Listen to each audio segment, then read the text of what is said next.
I have come here to chew bubblegum and kick ass. And I'm all out of bubblegum!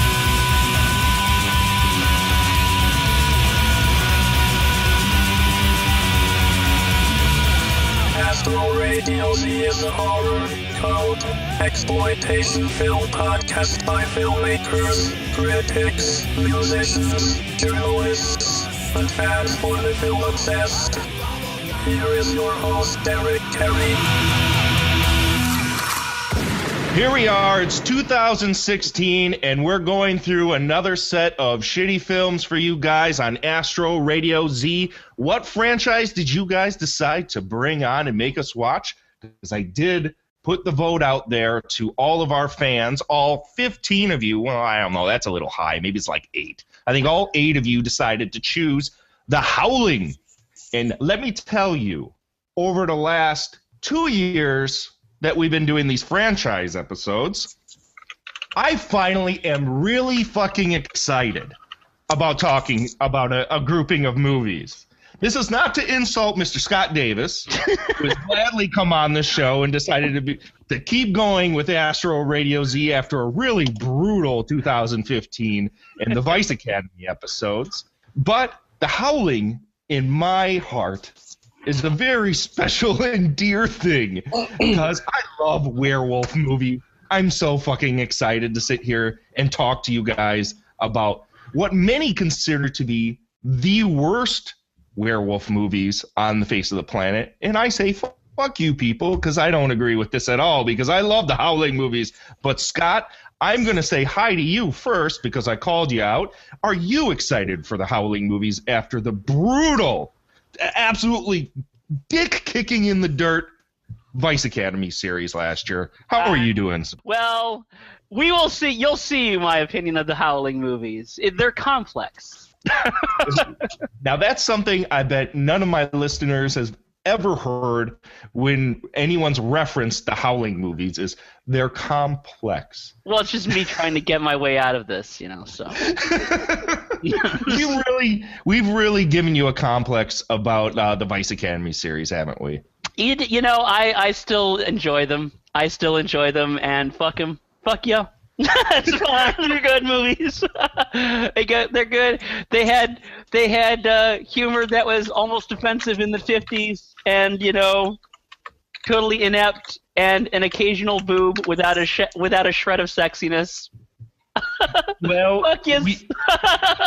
Well, now we exchanged that for a bunch of horny werewolves. So I mean, oh my gosh, it's for that, Yeah, fur everywhere. Okay, fur everywhere, and a lot of growling. It's like watching one of those early '70s stag loops. It's just lots of hair. Yeah, it's bush for days. Yeah. So, speaking of bush for days, we have Mr. Glenn Buettner, who came on the show, deciding to sit and drink with us and continue after 13 witchcraft films, which aren't done. We keep saying this. We keep reminding the public and ourselves mostly. There are more witchcraft films to watch because we hate ourselves. But Mr. Glenn Buettner has come on for a 3rd year in a row to sit and go through a bunch of franchise films that most people consider the worst films they've ever seen. So, Mr. Glenn, I appreciate you coming on. How are you doing tonight? I am a rainbow, and later I will be a mountain. No, you're not. You're just going to die. Damn it, you're right. And next to that man is Astro Radio Z staple. You know him as the amazing director involved with Gonzorific Films in Athens, Georgia, Mr. Andrew Shearer. How are you doing tonight, sir?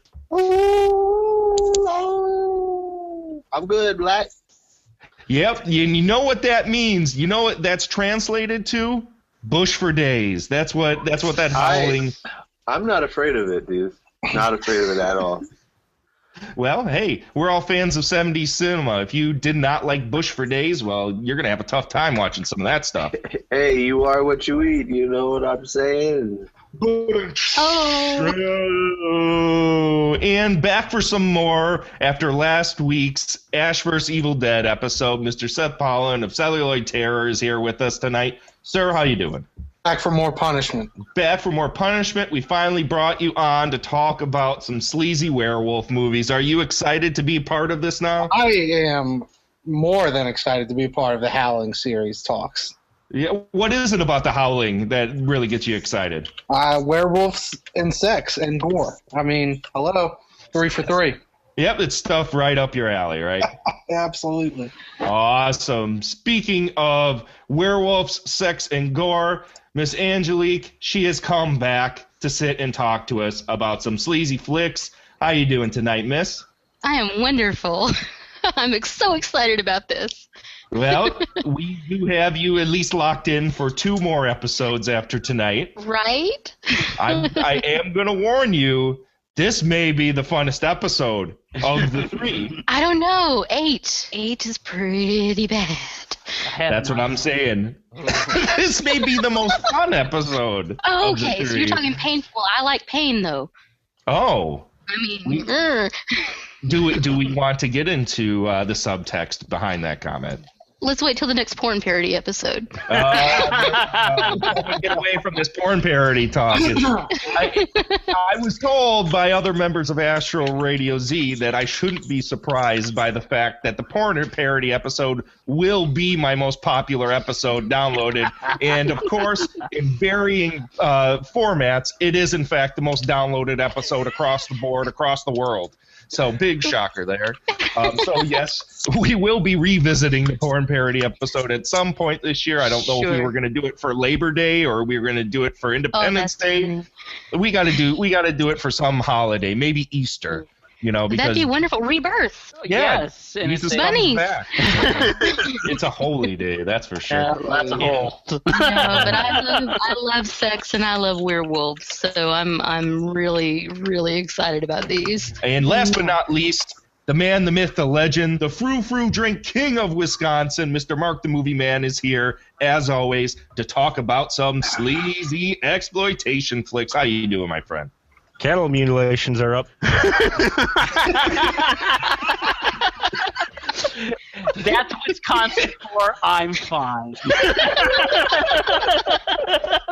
Oh my God! So, Mark, I know you and I have been chatting back and forth about these Howling flicks as you've been watching them.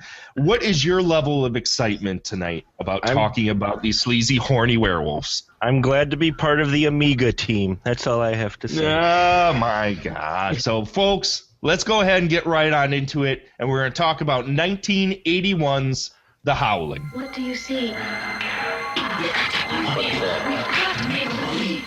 The Howling. Somewhere in the city, in this human jungle, it begins. Just try. He's right there. What do you see? What's there, Carey? What do you see, Carey? What's there? Somewhere in these woods, in this primal, sensuous, secret place, lies an experience too terrifying for words.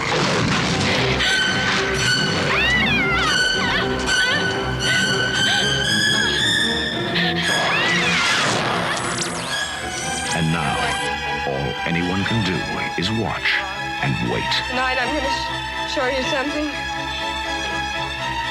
Make you believe.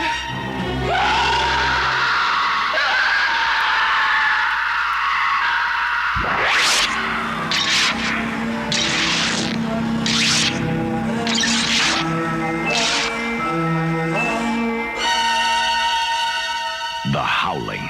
The Howling was made in 1981 by one of my favorite directors of all time, the man who directed Gremlins, which is one of my favorite movies, Mr. Joe Dante. It was based originally on a series of pulp novels by Gary Brandner called The Howling. And the books themselves, I actually read the books back in the day, probably a good 15 years ago, when I worked at a bookstore, and I gobbled the things up. If it hasn't been known already, I love werewolf shit. I will. There's something about it that it just hits a weak spot in me, and I just gobble the stuff up. And the books, I don't think they're any more than like maybe 150 to 200 pages long.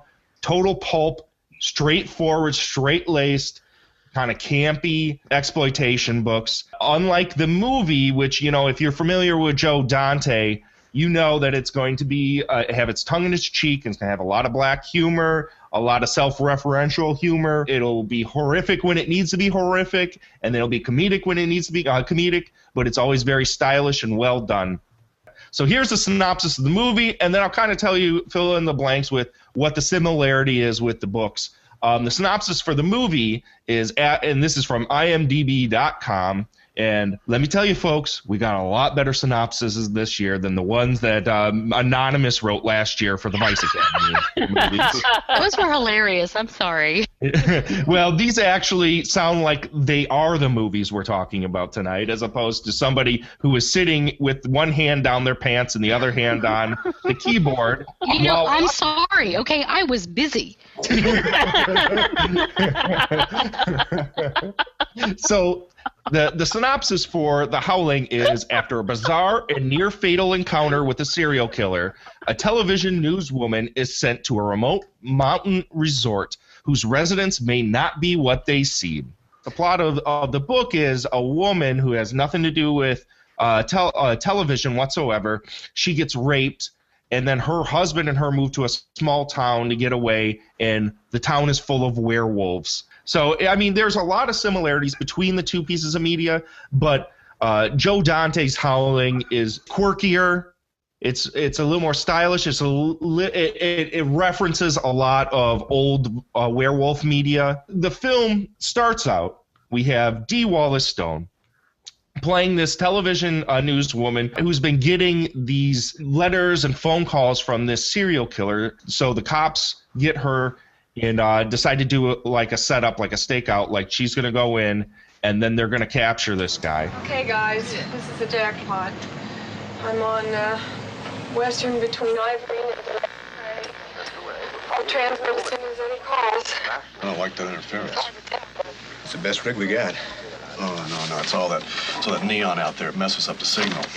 I'll get our people to cruise west. And this opening scene, and I'd love to talk about this opening scene with everybody. It's one of my favorite scenes in the film. It kind of sets up the overall style, humor, pace, and it just kind of shows what for a sleazy exploitation film, and that's kind of what this is. It's werewolves with a little bit of sleaze factor. When you give this type of material to somebody who's an actual like skilled filmmaker, how great it can be. Because this is a very complex opening scene where you have multiple characters going through one scenario, different perspectives, and you can understand all of the information that's getting thrown at you. So Dee Wallace-Stone is going to meet this serial killer. She's bugged by the police, and there's her husband who works at the television station. They're all there monitoring her. Jesus.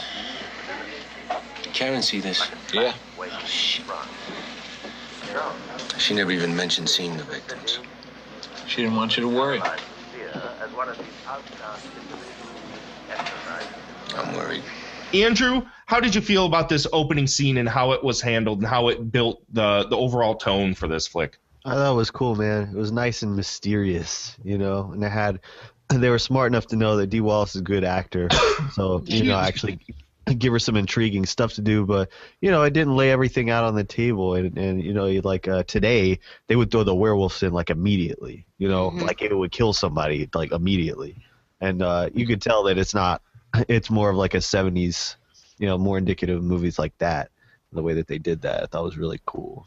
Yeah, totally. They try setting it up like it's a mystery. Sure, the movie's called The Howling, but it doesn't necessarily scream, if you weren't aware of what it was, werewolves. And the artwork doesn't necessarily scream werewolves either. But the way they set this up, I love it. It's very tense, and Dee Wallace really feels natural in this film. Like her acting style is very naturalistic, and it makes her character very relatable and believable to the audience. Glenn, what do you think of Dee Wallace in this flick? I think Dee Wallace is great. As far as the Howling series goes, this is the pinnacle of acting for the whole thing. No doubt. Yeah, I think she's great in this. I mean, I love everyone in this, man. I mean, Patrick McNee and his little bit, and everyone.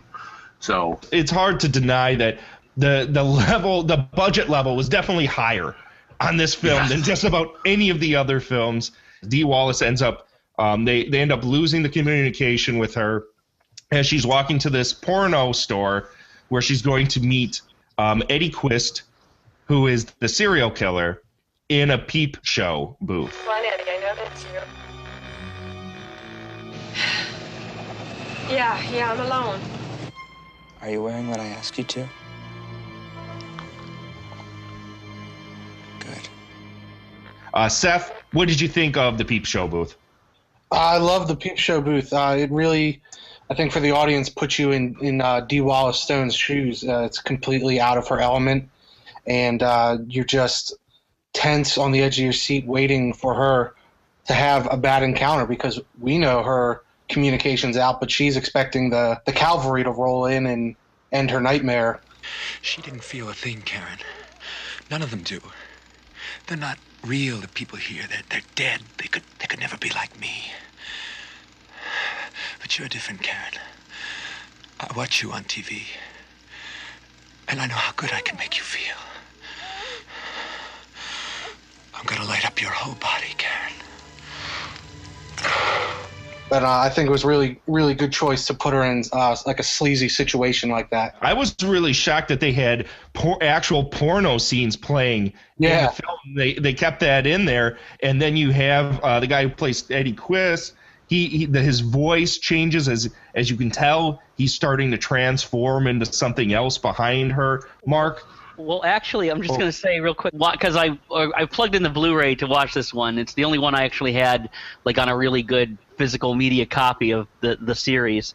And apparently Joe Dante says they couldn't show a regular porn, so they actually shot that themselves. Oh wow, that's really interesting. They said they had to go. He said he had to go. They had to go in with this actress into like some shed or something and just shoot this They shot it, over like a weekend, real quick, to make sure that it looked really explicit and unpleasant and violent, but not, but they had to make sure that it wasn't actually like pornographic, so they wouldn't get an X rating.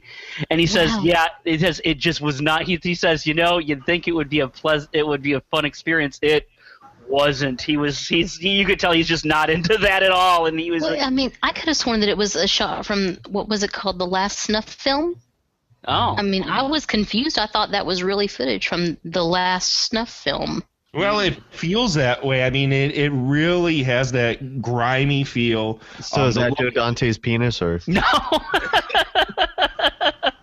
Now, of course, all the stuff that was in the store, like all the video cassette covers and everything like that. That was his penis on every cover. I didn't listen to the comic. Those were real boxes and real magazines and stuff, though, and so which apparently is why, and that they comment on that too in the little extra that when Dee Wallace is going in there and she's looking visibly uncomfortable. She was visibly uncomfortable being around that. Bless her. Can you imagine how much work? This was before Photoshop. Can you imagine how much work it had to be to get all those pictures of Joe Dante's penis on every single one of those boxes? No wonder he hated it so much. Yeah, it was very uncomfortable for him. Yes, the original version of Gremlins. Small soldiers. They called him Spike. So, Mark, what did you ultimately think once this whole scene resolved itself and finally reached its climax? How did you think this started the film? Did this work for you? Yeah, actually, I liked this one. On the whole, this is I think is going to be my favorite because I liked the way it opened because it felt like a 70s crime drama. Like we've just caught up to a 70s crime storyline more so than anything to do with werewolves or anything actual horror related, because he had the, that feel of like Nighthawks and even the Dirty Harry films. It had that kind of gritty feel to it, opening it up, and I really liked it. I thought Dee Wallace is great, and if you don't mind me dropping, yes, that is the Doctor from Voyager as the Quist character. I believe it was his first acting job. Yep. In Hollywood, Robert Picardo, and I really liked how it opened. Actually, I thought it pulled you in. It had you question what's going on, and you're not quite sure what type of film you've been pulled into.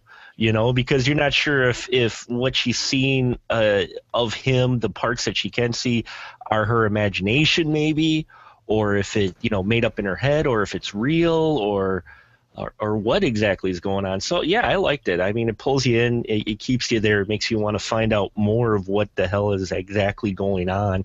And Dee Wallace is just great in it. Though I did get a kick out of the fact that the minute a woman enters the porno shop, all the men leave. Well, it does bring me to my favorite line of the entire movie, where the sleazy guy, the vendor that runs the shop, goes back to the cops and goes, I knew I shouldn't have let that broad back here. I wrote that line down. That is my very favorite thing ever. Because he's like, where's the crap, man? What's the chicken? Everything's all to hell. Yeah, there's a broad that came in here. She emptied the place out. She's watching movies. Well, you can see the way they set him up, and that's why I'm focusing on this scene so much, is because Joe Dante really builds this entire atmosphere so meticulously that every character is believable in this world. And the moment she walks into that porno shop, the dude, he's like picking his teeth or doing whatever. He just looks up, and you can tell terrified. He's instantly annoyed that she's in there. It's not even that. He is terrified. Oh, shit, there is a real woman with a real vagina here. Oh, God, what do I do?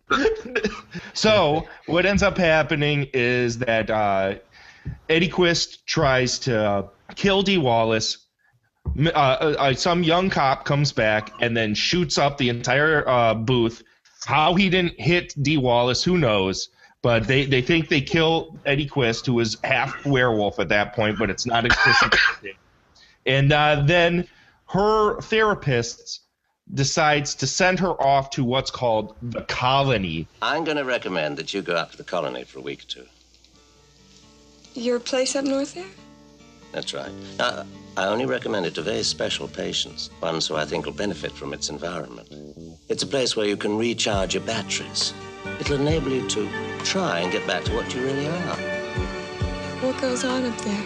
Well, seminars, some group therapy. It's very low-key. It'll be a good place to try and tackle this amnesia thing. It's supposed to be some therapeutic thing, so she could get away and clear her head and hopefully get rid of, like Mark said, where she can't tell if what's real, what's not real, because she's starting to break down mentally and have these visions of this porno booth and of this attack keep coming back to her at every time she opens her eyes or closes her eyes, or when her husband and her try to get intimate. So from this point on, the film turns into a werewolf flick. Scotty, let's talk about this colony and where the film goes from here. And I just want to open it up from here on out, because the movie basically turns into the werewolf film after this point. We know what goes down. So let's talk some Howling. How did you feel about the movie in general, and what were some of the things you really got into? Well, this is around the time we actually were lucky enough to, around like the 1981 period, 1982 period, of getting like a few modern werewolf movies right away. We got Howling, American Werewolf in London, and Wolfen and stuff like that. And a lot of times people kind of focus on American Werewolf in London as the real classic of the period. And no argument, is a incredibly great movie. My favorite by far of these movies is The Howling. It's one of my favorite werewolf movies ever. I have this argument with people all the time about between Howling and American Werewolf in London. While I can't deny American Werewolf in London is an amazing movie, I prefer The Howling. coming from a woman's perspective, and it's really cool to be, the only chick here in a room full of guys for a second. I mean, her level of trauma in the peep booth was insane. That backlit mullet was attacking her.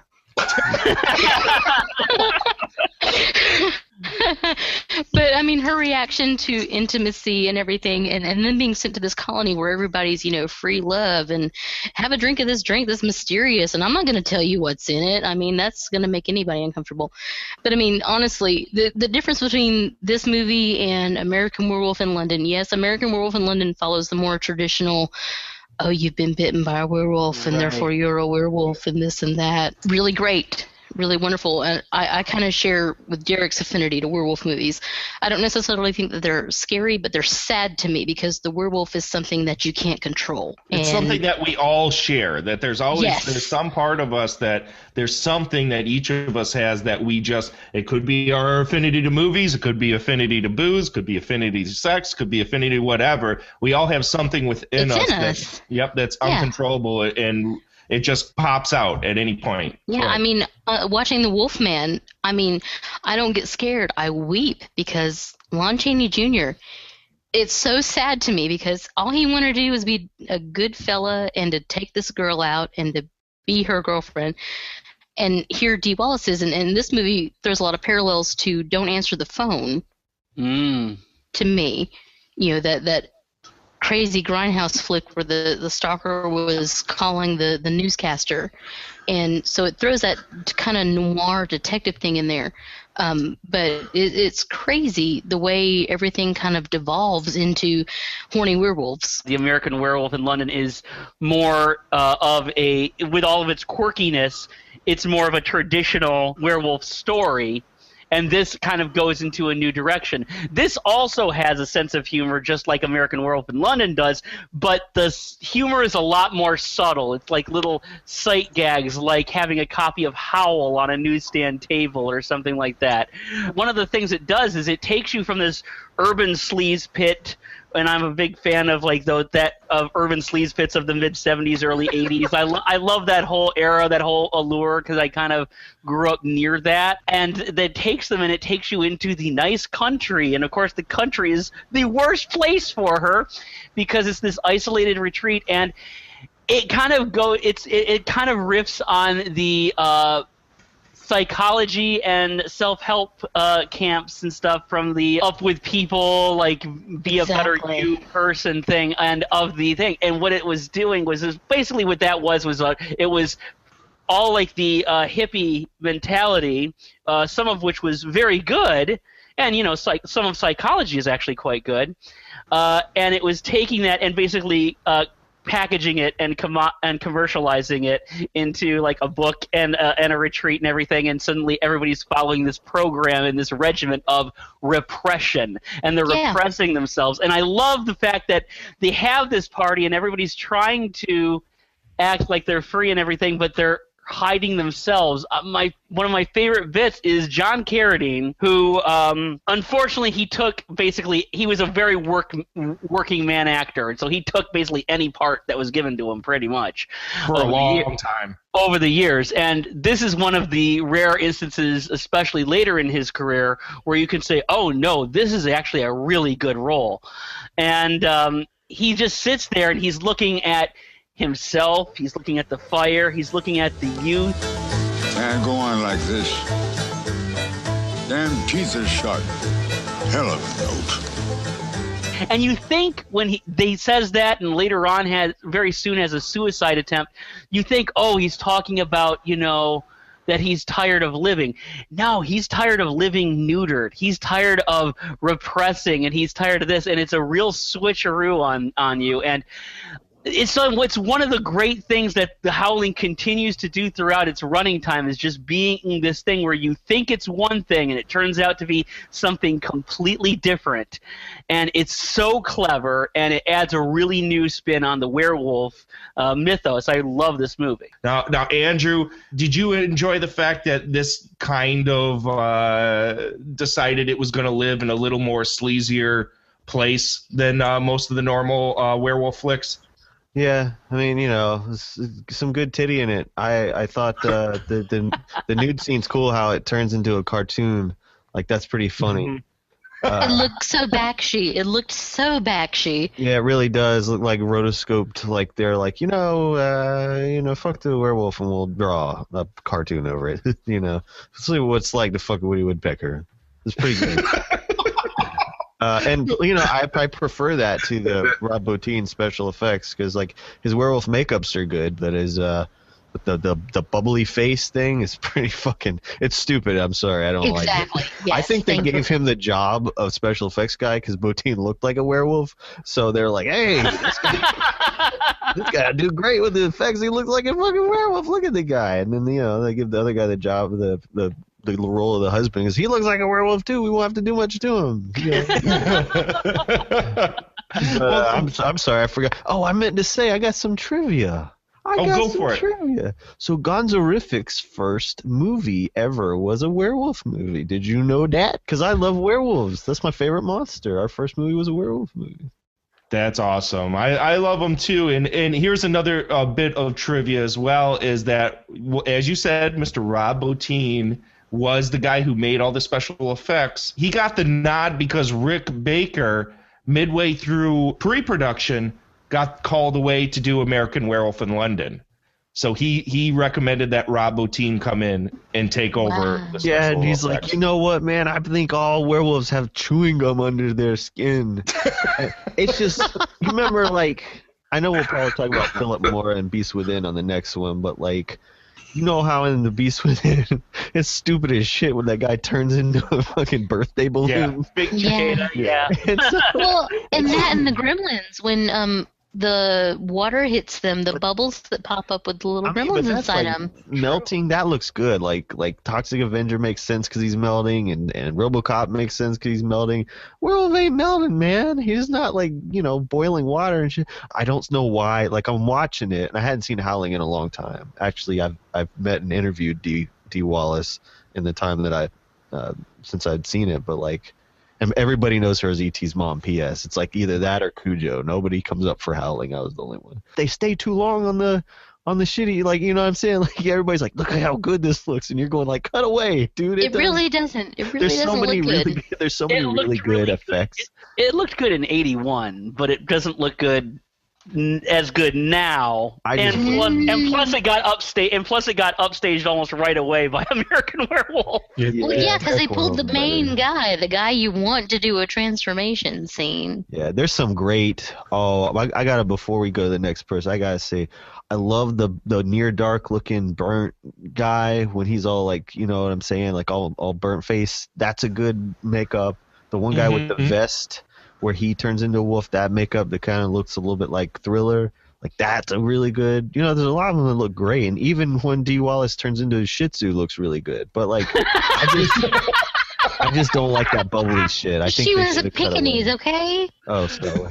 Well, you mean Poof Wolf? Originally, like 20 minutes ago, you asked me if I liked all the sex. Yeah, I like that the Howling's mostly about fucking. That made me happy. Well, yes. Also, let's just say though that if we have problems with the makeup, it's still probably the best makeup of the series. Easily. Oh, no doubt, Seth. What did you walk away with the effects in this flick? They're okay. I mean, I see what everyone's saying for a werewolf movie. The bubbling crap doesn't make a whole lot of sense, but. From just a basic special effects standpoint, I think that they're good looking, and I think they hold up decently well.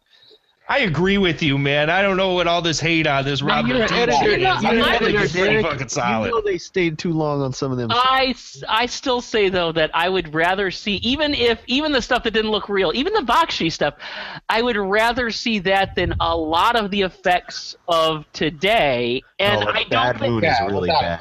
And I don't. Good point. And I don't think that's just nostalgia talking, No, I'd rather see that than a Van Helsing werewolf. I'm just. Oh yeah. We're not taking the context of everything. We're just saying, from the Howling the movie.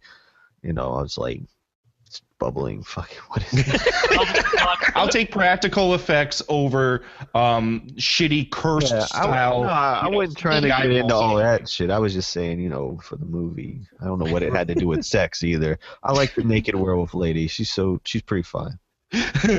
Seth, what did you think? Like, one of the only points in the film where I thought the effects looked super cheesy was the attack at Eddie Quist's cabin, where the friend comes in, Jenny, and they're like, and there's like hairy arms constantly reaching out. Just the close-ups of the various extremities. You get the hollow extremities that are getting cut off. Yeah, they didn't look great. They certainly weren't American Werewolf in London level effects, but again, they were all right. Right. Honestly, I think the Eddie Quist transformation is one of my favorites. I love it. There are points in it where it's gross, his skin's stretching, his hands are stretching, and when the ultimate, like the end result when he turns it into werewolf, I mean, Dog Soldiers basically ripped it off. I mean, it's the exact same design. The wolf designs in it are really good. Yeah, I agree with that. Glenn, do you like the werewolf in this flick? I do. I think they hold up, I think, still pretty well today. And I think compared to almost, I would say probably in the top 5 for best werewolves in actual movies, as far as how they look. Because so many werewolves in movies look so fucking bad. So fucking bad, including most of the Howling movies. Yes, let's just please put an asterisk and footnote on that. But Howling 1 definitely is the pinnacle of werewolves in this series. As the movie was going along, the tension was building, the werewolves are starting to come out. Glenn, how did you feel about how the movie was playing out? This is probably in my top 2, maybe. If I'm feeling kind of pissy, top 3 werewolf movies of all time. This is the not just the movie that got me into werewolves. This is the movie that got me into horror. Because I mean, up until this point, I mean, I was 10 when this came out, and I saw it at a drive-in with my dad. But up to this point, you know, for me, horror was like, you know, Abbott and Costello meet Dracula. You know, that was a horror film for me for the most part. You know, I didn't see horror that much. And this really opened me up to like, holy crap, there's like some cool shit out there. And I there's so much I like about how this movie progresses, exception being the very ending, but we can talk about that later. Poof Wolf. This is stupid. Sorry, nobody was talking, so I was just thinking out loud. Very interesting, Glenn, because this has always been one of my favorites. I've always loved this. I always like going back to it. I think a lot of why I like it is because it gets dark and grimy when it needs to get dark and grimy, and I really like that. One of my favorite scenes in this movie is just it's been a favorite scene of mine for years in this film is when she chops off the hand. That's a good looking hand on the ground. That's a good hand. And the hand's like still moving and stuff, and I'm like, fuck, that's awesome. Yeah, well, like because it deflates and then all of a sudden rebuilds itself and is bubbling and twitching and all that shit. Yeah. And then it's a dude's hand. I watched it. I hadn't seen it since I was a kid. The dark haired woman, the one that gets naked with dude in the woods. Yes. I remember her breasts being really pointy when I was a kid. For some reason, like I was like, oh, you're just gonna put his eye out. But when I'm watching it as a grown up, they just look normal. I just great. Sorry about that. You've seen a lot of breasts since then, though. I mean, when you're a kid, you only have those first few. You always remember those first few in a certain way, but you always have that like psychological, you know, response to, oh, that's what they look like, you know. I don't know why, man. I just thought I would dead too.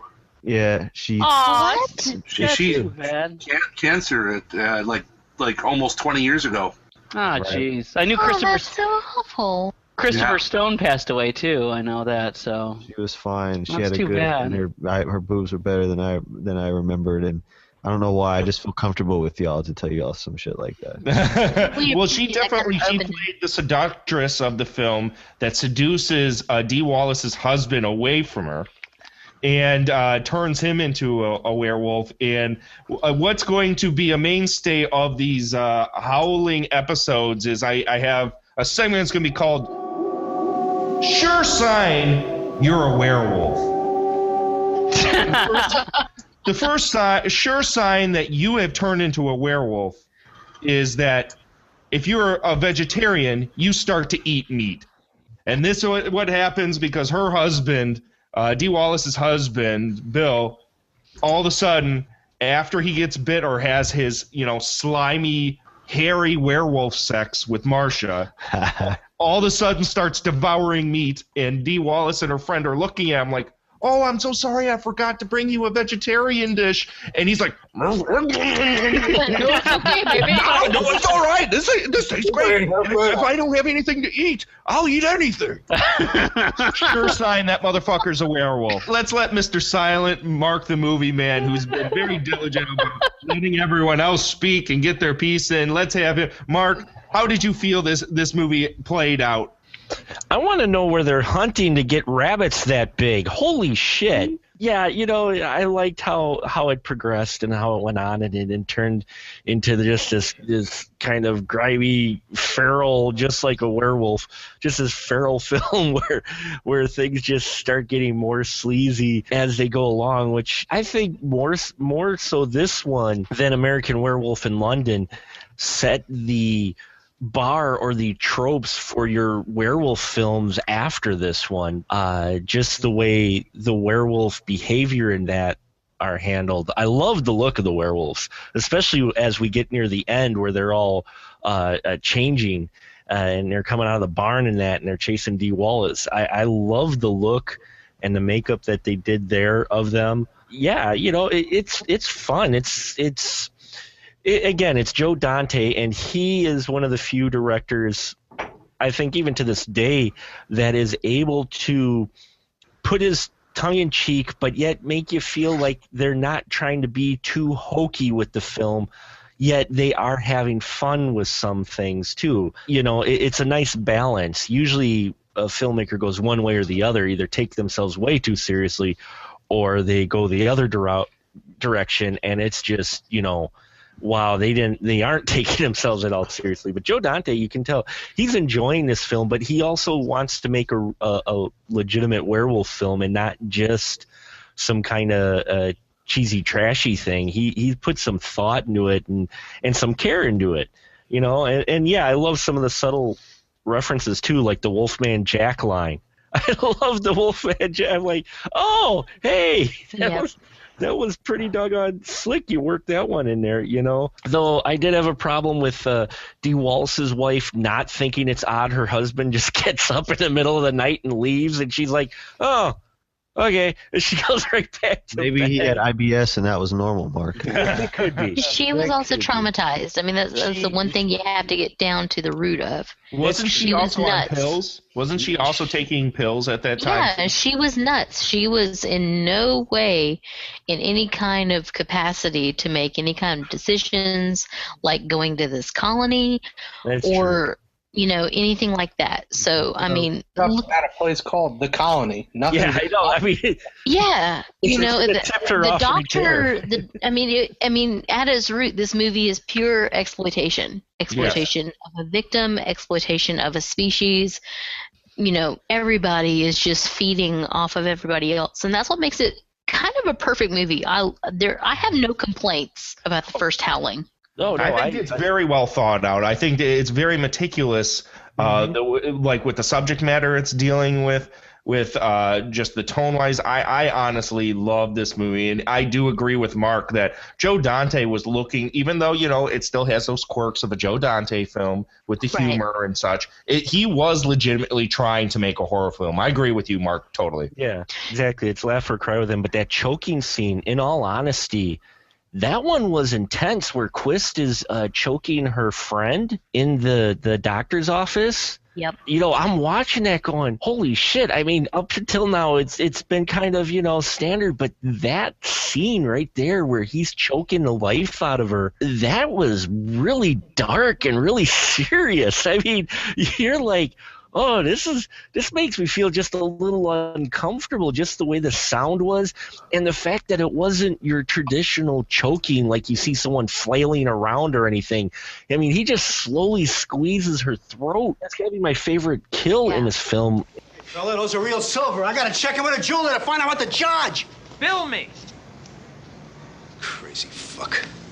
If you're looking for a good example of a werewolf film that is the right bits of campy and intense and dark and brooding, but also kind of silly, kind of sexy, The Howling really, really is it. Now, before we get to that ending that everyone's chomping at the bit for, let's talk about that final sequence in the barn there, which... Did anyone else, and this just like hit me while I was watching it, did anyone else feel that it kind of reminded them a little bit of the closing sequence from Fulci's Zombie? Oh yeah, man, totally. Yeah. The way they have the wood breaking apart and shit. I mean, because that's an intense scene in Zombie. And you know Joe Dante's seen Zombie? Absolutely. I thought I couldn't help it. It's just like, wow, this is like Zombie with werewolves. Yeah, especially when the werewolf fought the shark. That shit was like a ripoff. I just want to drop real quick because for some reason I notice editors of movies. Don't ask me why, but I do. And Mark Goldblatt, who edited this, would go on to edit some of the biggest films later on of the decade and still of cinema. He went on to edit Terminator 2, which is one of the reasons why I recognize the name. He edited Piranha. That was his first editing. Well, that's a Joe Dante film. Yeah, that was Joe Dante, but he edited Predator 2, Starship Troopers. He's edited a lot of really big films. So people out there, I just want to make a statement real quick because I'm always like this on my soapbox when it comes to B films. People pick on B films or pick on films like The Howling and go, a lot of people got their start working on films like this, big-named people. So before you go picking on us folks who enjoy stuff like The Howling and other B-movie films, remember, that's where a lot of your big-named stars and your big-named Hollywood guys got their start. Didn't he also directed Dead Heat? He directed Dead Heat, yes. And still the best Punisher movie to date. He dated adult. God, shut the fuck up. That is not the best Punisher movie. Is by far the best Punisher movie. You are drunk. If you think that the Dolph Lundgren version of the Punisher is better than Punisher Warzone, yeah, it is. Look, Punisher Warzone is good in a what the fuck am I watching kind of way. Actually, speaking of what the fuck are we watching? Yeah, so on to the ending there, so I don't get us off track. No, I don't agree. Punisher Warzone is fucking phenomenal. I'm not going to accept anything else. Like you said, it's my goddamn show. That's right. That's right. Here we are. We had the barn scene. They escape. And then the final scene where Dee Wallace and their friend get back and decide to show the world that there are actually werewolves on air. From the day we're born, there is a battle we must fight. A struggle between what is kind and peaceful in our natures and what is cruel and violent. What the hell is this, an editorial? That choice is our birthright as human beings and the real gift that differentiates us from the animals. So now, here we are. I'm going to let Andrew start this one off. Andrew, let's talk about Poof Wolf. Hey, man, look. That could have been like the Peter Finch of werewolves, man. They blew that whole shit. Could have been like that one, you know? So when we're like, I'm hairy as hell and I'm not going to take it anymore. So when we're referring to Poof Wolf, what are we describing here? What is going on here? Dee Wallace turns into I mean, I called it Shih Tzu, but yeah, Pekingese. Okay. Looked like Fizgig or some shit, like from Dark Crystal, except not without the mouth. It looked like Fizgig. It's Fizgig. Totally Fizgig. I'm very certain that Poof Wolf was Dante's inspiration for Gizmo in Gremlins. Yeah, Thank you. Man, if they would have just put some water on her, man, that would have been some crazy shit. And then Yeah. She was so sad. they tried it. Why would they do that? Is that what we're asking? Why would they try to make her cute instead of just a monster? It's misogynist. That's why. Fuck it. Sympathetic. No, it's because all the other werewolves were these vicious creatures who were prone to violent and murderous behavior, and she was seen as the protagonist and innocent, and so they tried to make her look as a more gentle kind of creature, and that was a conscious choice to make her kind of look different. It's an Ewok instead, which is not a wolf. It's an Ewok. Is like a whole other planet. See, and so I don't think that's the case because they're not all of the other. They said. Well, but the thing is, though, if you were going to stand back and think about that, not all of the rest of the characters that were werewolves were vicious people. Single her out as the one character that's going to turn into a Pomeranian at the end of the film is kind of bullshit. And All it they kind had of to belies do the fact she's turning into a werewolf. Was like, because Robbo T must have been a nice guy. All he had to do was make her look like him. Well, I mean, I guess they trapped everybody in the barn, and that's when everybody looked vicious when they're trying to survive. And here's Dee Wallace just trying to be like, "Hey guys, there's werewolves, and here's kind of what we look like." So when she turns, what's the next step? Like if they hadn't shot her and shit, what would she have done? Just stood she there would and have asked for turned some and dog eaten the food? woman with the bad hair. She would have started like, licking the person next to her. She would have been like, "Pet me, give me some Alpo." Tell me she wouldn't try to like go out for blood or some shit. Tried to hump the weatherman's leg. She would have turned violent. Pomeranians are violent. Shih-Tzus are violent. They just want meat. Yeah. I want to know. They're werewolves. Why was no one doing it doggy style? It's down to the root of the problem. Wait a while, they do it froggy style. No, what I will say about her, though, is I think he could have handled that so much differently. We didn't need to see her fully transform. I would have liked her get all crazy-eyed, start standing up. You have people react in the booth. You don't ever get a clear glimpse of what she turns into, and then the guy shoots her. And then yeah, it would have been better, yes. And you don't need to see her fully transformed. This is where actually I thought less would have been better, because then you give the mystery to the audience as well of exactly what did she look like when she turned, and that versus the grumpy cat syndrome. My question is, when was she turned? Because dude in the peep booth didn't break her skin. It was in the car. Oh, no, it was in the car. Her husband. Okay. Because, I've watched this. I love the Howling. Like, the first Howling, this one, I love Dee. But I've always missed where she was actually transformed into a werewolf. Near the end, it's her when they dive through the glass. The werewolves are jumping at the car. Gotcha. It's her husband that bites her. Okay. I didn't even see. I've seen this movie so many times, and I'm like, what the crap? She didn't even get bitten. No, there's some metaphor there with the husband biting her. Right. Just a little. He didn't. For some reason, he did not want to cut away from some of those effects. He wanted to put too much on screen, which is crazy because you think about Piranha, right? Those fake ass fish. How good that still looks when they're attacking people, because he knew they looked shitty. Yeah. So he did really good camera and editing to cover up from the shitty fake ass looking piranhas. And then why all of a sudden in Howling? You know what I'm saying? Like what he could have been a studio thing. I mean, it was Avco Embassy. Maybe they said, we gave you like $4 million or however much this cost, and they said we want to see some of that shit on screen. Could have been that. Had to be, man.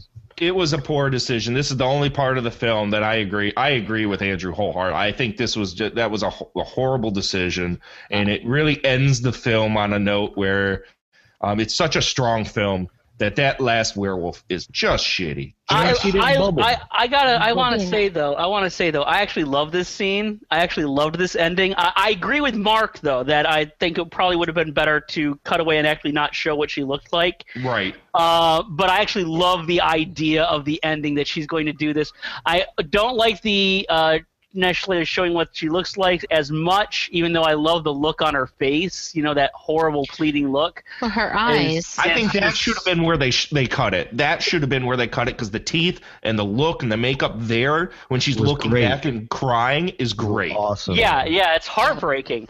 And I don't like so much where they cut to all the people like watching the TV. I'm like, we know people are watching TV. It's on TV. You know? The kids were the greatest. I don't like that. What are you kids watching? It's the news. She's turning into a werewolf, and then it should have ended right there. Well, they didn't do it, but I do want to say one thing is that we haven't talked about this actor. That she then is of course dispatched by one of the other survivors, played by Dennis Dugan. And if nothing else is terrifying about the Howling, then we should all be terrified by the absolutely shitty movies Dennis Dugan did when he became a director. Because Dennis Dugan, that actor, is responsible for most of the Happy Madison movies. Ugh. Did you know that? Did everybody know that? I'm sensing silence here. Yeah, I don't think way to just take a piss on all of our yards. Dugan is slang for dick anyways. He's fucking awful, man. Come on, grown-ups too, Jack and Jill. I'm not going to fucking back down from that. Jack and Jill. The creepy doctor who convinced Dee Wallace to go to the colony is from the Avengers. So, all the other actors are awesome. And he was fine until he decided, I'm going to be Adam Sandler's lap boy. And he needed to pay some bills. His first movie actually as a director was Problem Child, which had nothing to do with Adam Sandler. So actually I can't blame Adam Sandler for that. The guy that played Junior works less than 20 miles from my house in the Toys R Us. Oh, no way! Bombshell! I thought he would have murdered somebody by now. Hates it so bad. Because, if you come in and you're like, is Junior here? And he's like, shut the fuck up. Yeah, you probably want to strangle your ass. It's probably a bad move. So before we go into a spiral of Problem Child talk, I want to wrap up Howling 1. We're going to go down the line, and we're going to sit and give our thumbs up, thumbs down on the Howling 1. Glenn, thumbs up, thumbs down on this one. Oh, huge thumbs up for this one, man. Awesome. One of the best werewolf movies ever. Cool. Andrew? Thumbs up, man. There is not a lot of good werewolf movies. There's one of the most, the least done monsters, and definitely the least done well. And I would say thank you, Joe Dante, for putting a lot of sex in it, and even for putting a blonde werewolf in it, because if you hadn't done that shit, we wouldn't have a lot of what I like about Howling Part 2. Scott? Oh, 2 very furry thumbs up. I'm a huge fan of werewolf movies, and while I have a huge affinity for, say, like the Paul Naschy films, man, Howling is just incredible. I absolutely love it. One of the best werewolf films ever. Seth? Big thumbs up. One of the top 5 werewolf movies ever. And just love that Dante does it without winking at the audience. Like, Well, like these other Gremlin movies would eventually turn into.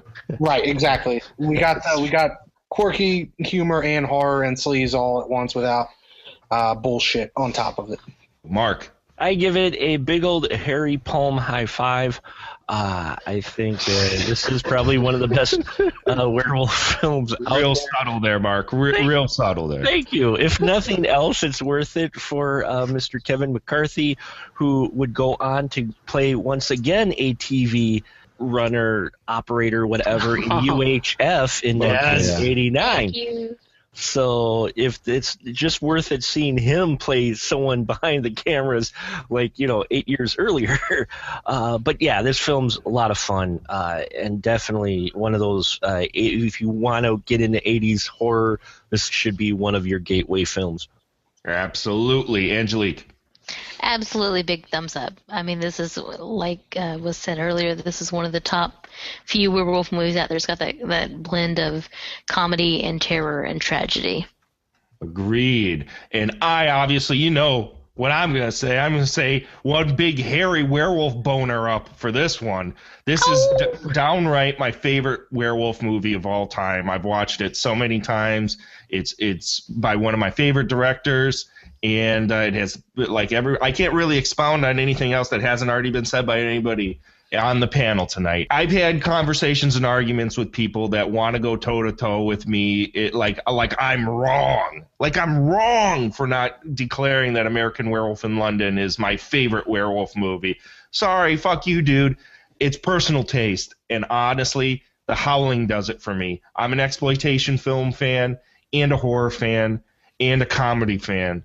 And The Howling hits every single last bit of every one of those things. So let's go in the pale, pale light of the moon glow, folks. And let's move on to Howling 2, Your Sister is a Werewolf from 1985. In the pale, pale light of the moon glow,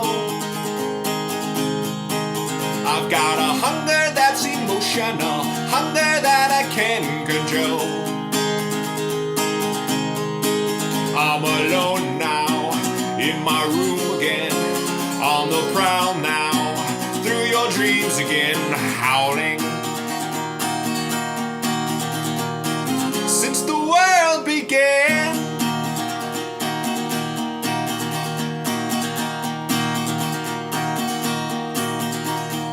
things come in and things come in and out of fashion. Some things never change, some things just stay the same. And the forest looks so green again, and I worship at your feet again, howling. Since the world began. So there are multiple subtitles to Howling 2, Your Sister is a Werewolf. Here in the States, we got Your Sister is a Werewolf. In England, it was Sturba Werewolf Bitch. I love that. That's awesome. That's her name, right? That's Sybil Danning. That's legitimately what it was sold as. That's what it was released as. In Glenn Buettner's house, it was Sybil Danning's boobs. But regardless, we have a film that follows directly after part 1 here. It was directed by Aussie director Philip Mora and stars Mr. Christopher Lee, has one of my favorite, here I'm not going to expound on Christopher Lee and how amazing he is in general, but he gets outshadowed for me as an exploitation film fan by the one, the only Strike Commando, Red Brown. Yes. Red Brown is in this film in all of his shitty, screaming glory. And we almost get to see his butt. Okay, calm down over there. Yours butt is my monologue here. Calm down I know Red Brown's butt is magnificent. I know that he is quite a piece of man candy, and he screams like nobody else, but let me finish here. Mr. Starcrash himself, Red Brown, playing Dee Wallace's brother, who is now gone over to mourn his sister's passing. Now, here's the synopsis from IMDb.com of Howling 2, Your Sister is a Werewolf. Can't wait. You guys can't even keep a straight face with us. I thought it was more Howling 2, Christopher Lee needs a Maserati. Which funny thing you say that, Mark, is because if you were to go and study up on this film a little bit, Christopher Lee hated being on this set because he was so annoyed by Red Brown and Marsha Hunt that he literally walked away and was barely on set. He hated them so much that when he would go subsequently, because he's in Gremlins 2, he told Dante on set that he apologized to him for doing this film. Really? Wow. You can tell that he's like not all the way there, especially in the crowd scenes, which we'll get into later, like during the festival, that he's just like, yes, I'm Christopher Lee and I'm standing here. Go ahead, pass me Red Brown. Yes, you need me. Oh boy, yeah. Well, he had worked. Now I don't know what his relationship was with Red Brown on the Captain America 2 or whatever, the TV movie, but I know that he worked with Philippe Mora before, the director, on The Return of Captain Invincible, which he actually had fun things to talk about because he got to like sing and dance to a Richard O'Brien song. So, well, on that note, let's go ahead and let's finally get into this film. Let's go into the synopsis again from IMDb.com. A young man whose sister was murdered by werewolves helps an investigator track down a gang of monsters through the United States and Europe. Now, as I did with the first film, we'll kind of do a comparison with the novels because there were actually 3 Howling novels that came out. And the second Howling novel followed the story of the first one, like right afterward. Now, while those novels were credited along with the subsequent sequels to the films, Howling 2 and Howling 3 both have written by or it was like from the novels, inspired by the novels of Gary Buettner. They actually have little to nothing to do at all with those novels. And I think, honestly, it's better off that they didn't. Those novels are pretty straight-laced, and while they're good for what they are, I think they didn't have Joe Dante to spice them up, because Joe Dante, with the first film, took the original script that was written that was really close to the Buettner novel, and he completely had it rewritten to suit his style more. And I don't think Philip Mora, whose other films that people know definitely are not straight-laced in any way, shape, or form, he wouldn't have followed that as well. So while they were credited to the novels, they have nothing to do with them whatsoever. So instead, here, this film, Your Sister is a Werewolf, starts off with an intro that has a shitty comped Christopher Lee over stars, not unlike Dune, reading with some crappy dime store skeleton behind him. The side. Some shit that doesn't mean a single fucking thing in the world. For it is written, the inhabitants of the earth have been made drunk with her blood. And I saw her sit upon a hairy beast, and she held forth a golden chalice full of the filthiness of her fornications. And upon her forehead was written, Behold, I am the great mother of harlots and all abominations of the earth. Now, Glenn, were you having Berserker Hell's Warrior flashbacks with this intro? Oh my God. When I put a VHS tape in my TV, I've never had my TV shit in my mouth so hard.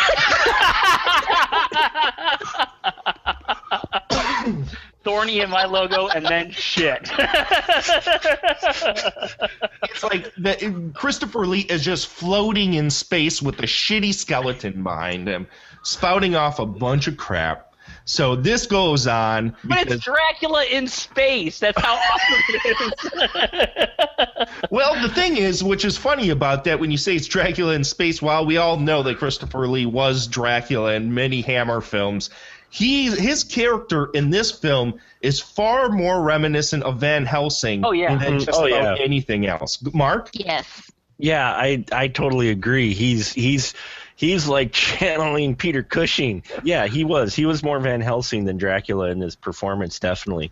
Now, Seth, how did you feel about how the overall tone and feel of this film, which to me felt much more European than the last film? It was very gothic. It had that kind of Fulci feel, a lot of day and night. The acting was far worse than the first film, and a lot of nonsensical editing, and it was far more in the style verse making sense camp that a lot of European films had at that time and in the 70s, and I know you're a big fan of that style of film. How did you feel? Did you feel it stacked up to that kind of cinema? Actually, that's one of the first notes I have written down on the film, is that it's a US 80s take on a Euro horror film. Complete nonsense going on, and more worried about the visuals than making any lick of sense at all. When saying that, one of the mainstays of all European horror films is excessive gore and, like monster hijinks. Now, in this film, you don't get an actual transformation scene whatsoever. Just a lot of shots that are cutaways to like ECUs, and when I say ECUs to people that aren't used to film talk, it's an extreme close-up. So there's ECUs of werewolf mouths and eyes and stuff like this. How did you think that kind of stacked up to that Euro sensibility there, Seth? Fits right in. Just give him the money shot and nothing else. Andrew, editing-wise, this film was a mess. What did you think of that? Yeah, I mean, it was more of like they just, oh no, it didn't make shit of sense ever. Like except for the end credit. I don't want to skip to that, but like that made a lot of sense. That was the best. Like all the weird editing seemed like it was a setup for that. Because if they had been normal ass editing, then they did that, it would have been like, oh wow, that's crazy. Why would they do that? But because I like to think that it was a normal edited movie. Then they got to the end credits and were like, you know what, we should show her rip her shirt off 18 times. And they're like, but we'd have to go back through the movie and just randomly put shots of her in between shit. That's fine. Do it. Do it. So you're under the impression that the end credit sequence was actually the first thing cut. No, man, there's no way. I'm just playing. I'm trying to make excuses for this movie, man. And get to talking about titty as soon as possible. Both of those things is all I'm doing. Don't This worry movie about it. was obsessed with nipples. I mean, that's 90% of my notes is there's so many nipples. Well, that's right for a dog, though, because there's more than people. Yeah, agreed. And I'm glad that a werewolf movie finally got down to that. It cut to the chase where the original film had that, mix of sleaziness and horror and comedy, and Philippe Mora took it and took the subtlety out of it and just went full bore, running flat into a fucking brick wall. Yeah, so no, the editing's not, it doesn't make any sense, but it makes the movie seem crazy, like it's made by a crazy person. And to me, that's neat. Did you find it to be, because this was something that I noticed, and we haven't even gotten into the real plot of the movie, but we're still talking about the feel. Did you feel that it was, I noticed, and maybe I noticed this more because he directed part 3 as well, and he kind of did this in some of part 3, is that if it was his editorial take or if it was like studio intervention or like producer's intervention, to every time somebody talks about someone else, to have to cut away to that person to remind the audience that this is who they're talking about. Did you feel that was a really strange editorial choice? Oh man, I mean, the editing's so crazy, you're just kind of going with it.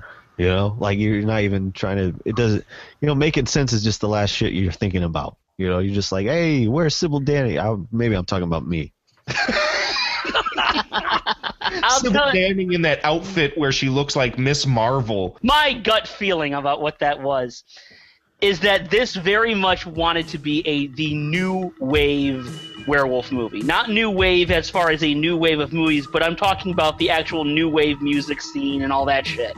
Hence we have victims that look like they were in a flock of seagulls and shit like that. Music video, MTV style. Music video, MTV style. Light of the Moonlight howling. Well, new wave hookers did come out that same year. Yeah, that's true, and it was a better movie and more professional too. Anyway, but so there's lots of neon stuff, but part of that is also that weird cutting. And now there are some directors that manage to actually take kind of that new editing style and actually create something interesting with it. Like take a mainstream movie from just a couple years before, Flashdance. Adrian Lyne did a fine job with that, other directors did a fine job with that.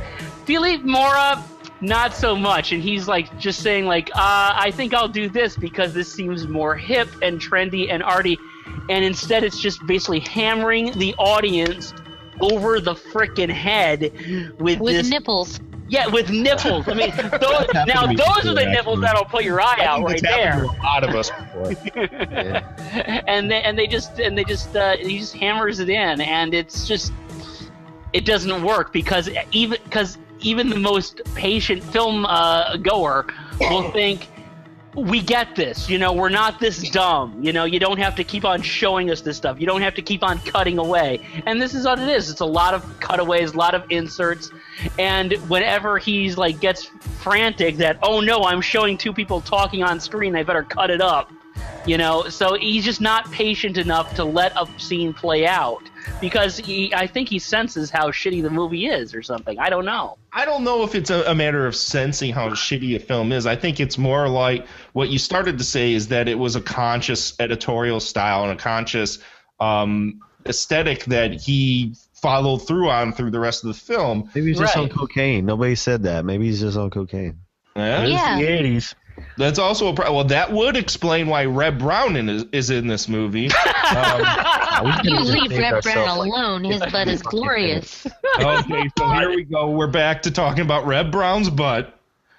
Brown butt. Well, what I get a kick out of is his character in the beginning. It's like they lay it out. Oh, yeah, by the way, your sister's a werewolf. Jenny, what did he say? He said your sister is a werewolf. Oh, bullshit. Yes. Did you not see the footage of how your sister died? And Christopher Lee puts that videotape in of that horribly reenacted. Thank you. It's a fake. That's not my sister. Ben, it isn't a fake. I recognize those people. You know, I mean, that wasn't even Silent Night, Deadly Night 2 level reenactment. No, it looked like some Ugandan version. Yeah, that was the chick that played the lead werewolf in Dee Wallace makeup and costume. No, I'm a werewolf. Bang, you're dead. Well, never mind that the news set in the original looked like a news set. This one looked like some kid's cardboard stage play that they It was a table at some Comic-Con. I mean, let's get real. Cable access, yeah. Night, they will return to Karen's grave for her body. But I will protect her.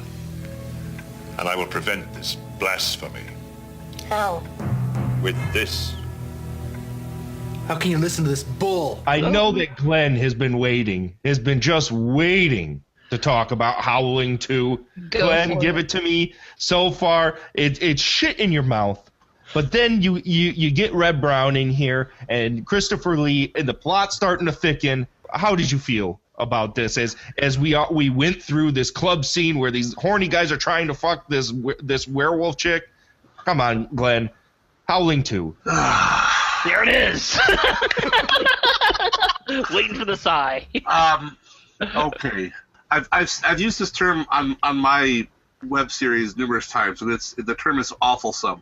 And awfulsome means that a movie is so bad that it is looped past awful back to awesome because it's so bad that it's so enjoyable to watch because of how bad it is. That's kind of how this movie is. I mean, that whole fucking orgy type scene. The movie is like 100 or what? It's like an hour and 30 minutes. Yeah, it was so long.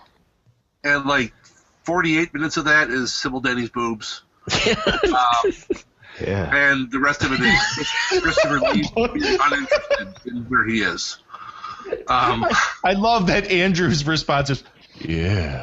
Whoever that was really creepy. And sorry, man. I turned into I kind of liked it. DJ. I mean, this is. It's like Sybil Danning owed someone a favor, and another guy said, "I know how to manipulate old people," so they got Christopher Lee, and then said, "Hey, I like werewolves. You want to make a movie?" And they're like, "Yeah. Hey, let's throw some witches in there too." You know, with some like weird magic-y shit, because you know that's so much like the original Howling. Let's just say that this movie, as we had alluded to, the style of this film is literally all over the place. It's constantly shifting. It has beyond the obvious editorial stuff we had talked about and the wackiness of some of these characters. Let's talk about its soundtrack. Oh. And by soundtrack, I mean one song. The one song that's played over and over and over, and it gets introduced via a club sequence in which Christopher Lee gets dressed up in a bunch of obviously clothes that were outdated by that point. It's supposed to be like mod clothes. And, you know, this dude that's like 7 foot tall is definitely inconspicuous in this club. And I love his glasses, though. Come on. Glasses are so good. Glasses are banging. So there's this club scene where this band is singing this Howling song, and the crowd is going nuts. A bunch of mod punks all flailing around and whatnot. So let's go down the line. Did anybody get sick of this song by the end of the movie, Angelique? No, because there were 2 songs actually that repeated throughout the entire movie. There was the Howling song, and then there was the Hunger song.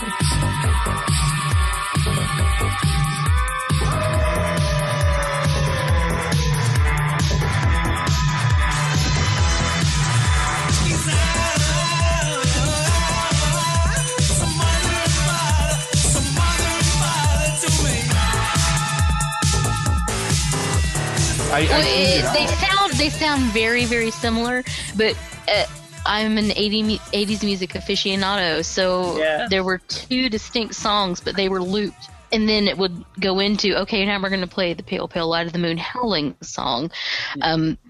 I was confused. What were the band members werewolves, or were they humans that were allowed to play for werewolves? You're just thinking. Was it just some band that the werewolves hired to play a party? Right, you know, because I'm like, I mean, I would write werewolf songs if I was allowed to live. I mean, I'd be like, yeah, okay, we got full moon, rare meat, gotcha. I'm gold. Let's do this. Give me a keyboard. We'll put something in D major. You know. I think you're reading way too deep into that. Oh, that's great. I mean, what was that movie with Rosie O'Donnell where they had to go undercover in the BDSM club? Exit to Eden. This movie really reminded me of that because there was so much leather and so many nipples. It was just nipples a go-go. I think the problem here is not so much the nipples. It's the endless, hairy, growling, sniveling werewolf orgy scene. Yes. That seemed to go on for days.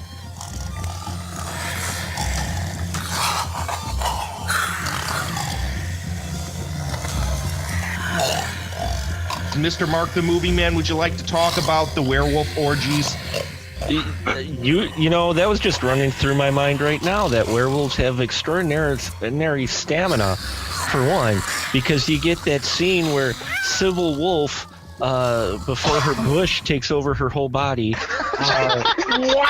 sits there and shows the breasts, but then she has her 2 underlings go have sex. I'm like, she's been down for like, you know, centuries, and here she gives the sex to 2 other people first. She's got to warm up. She's got to warm up to the task. She had to get her fur on, is what she had to do. Right. And so she lets the other 2 go on, and then between that, we're cutting away to other scenes, and then we cut back to them, and I'm going, holy cripes, aren't these people done yet?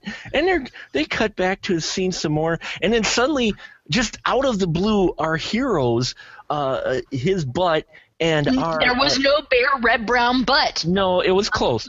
But those 2 just suddenly like, I need you to hold me, Ben. Yeah. Oh, Ben. and she starts going at it with red brown. I'm like, wait, she was under werewolf spell. She was not. She was planning that in advance because remember he was trying to be all chivalrous, your douchebag from the present.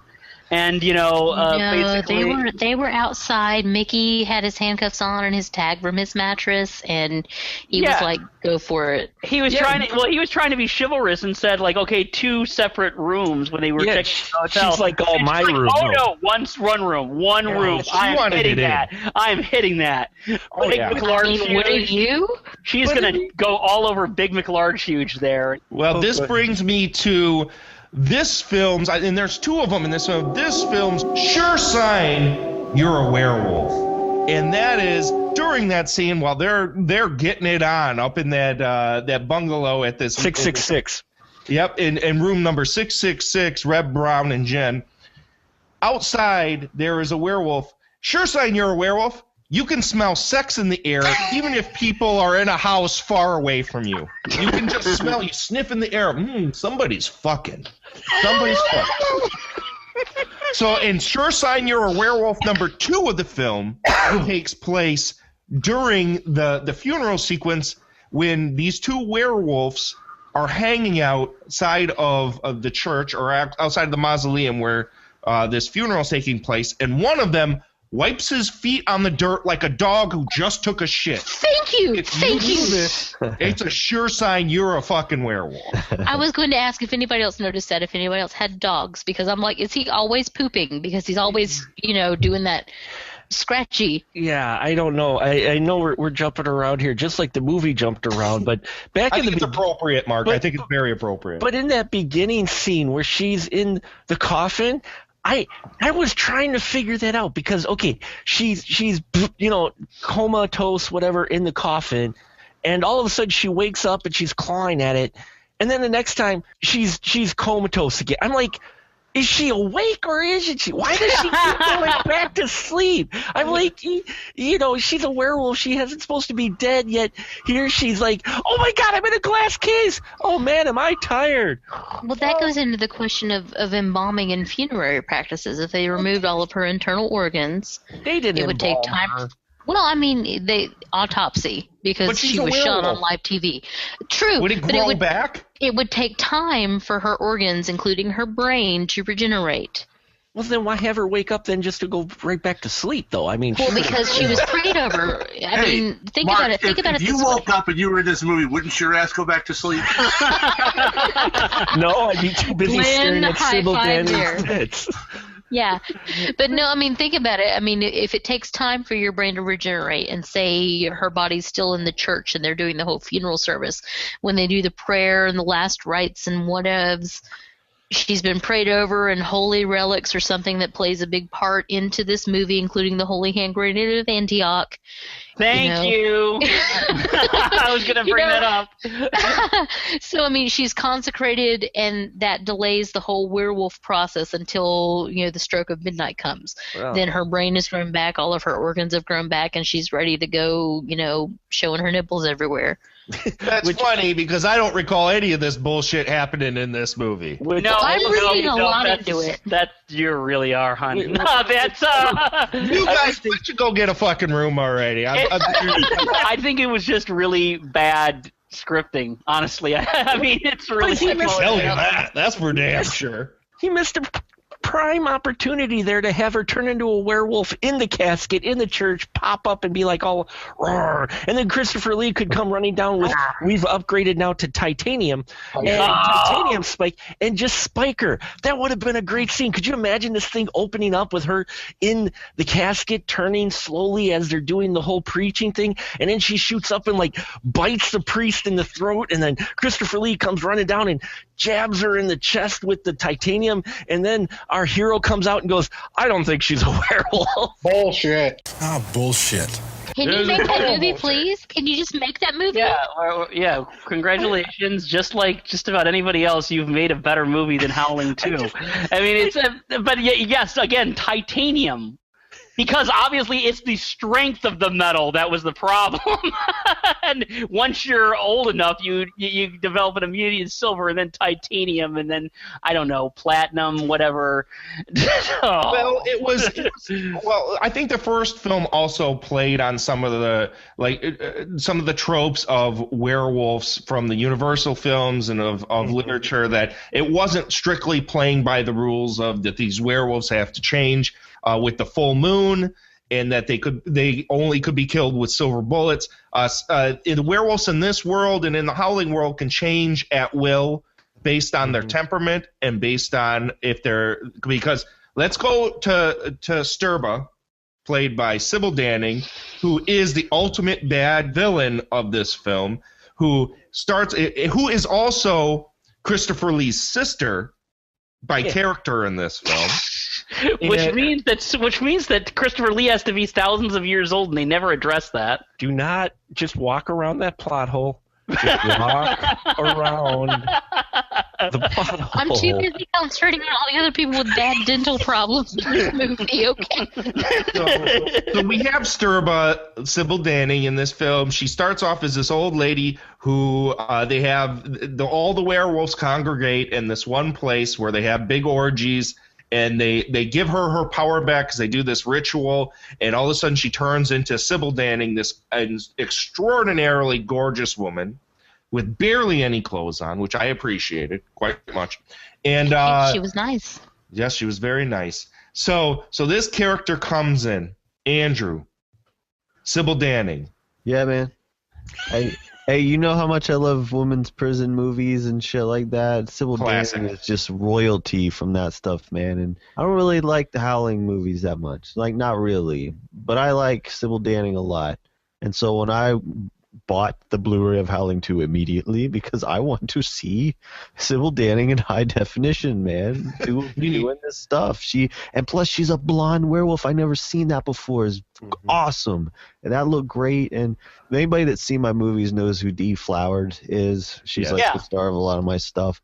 She very, very much reminds me of Sybil Danning in a lot of ways. And I remember when we were making Pajama Nightmare, available on Amazon on demand, there was the character Dee plays of this Batwoman, and I was like, totally, let's do a Howling 2. I mean, cover her up with hair, you know. To me, it's just ultimate shit. I mean, I don't know what to say. I'm all for it. They could have.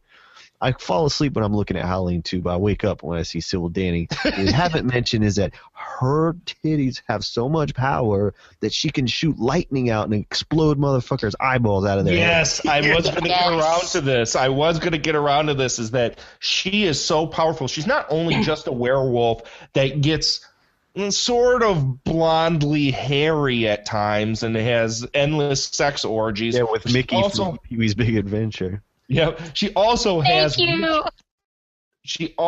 witchcraft style finger powers and lasers that she could shoot out at will. Imagine if she had them powers in Reform School Girls. She could have done that, or an Andy Sedaris. What was that, Malibu Express that she was in? Yeah, right. Yeah.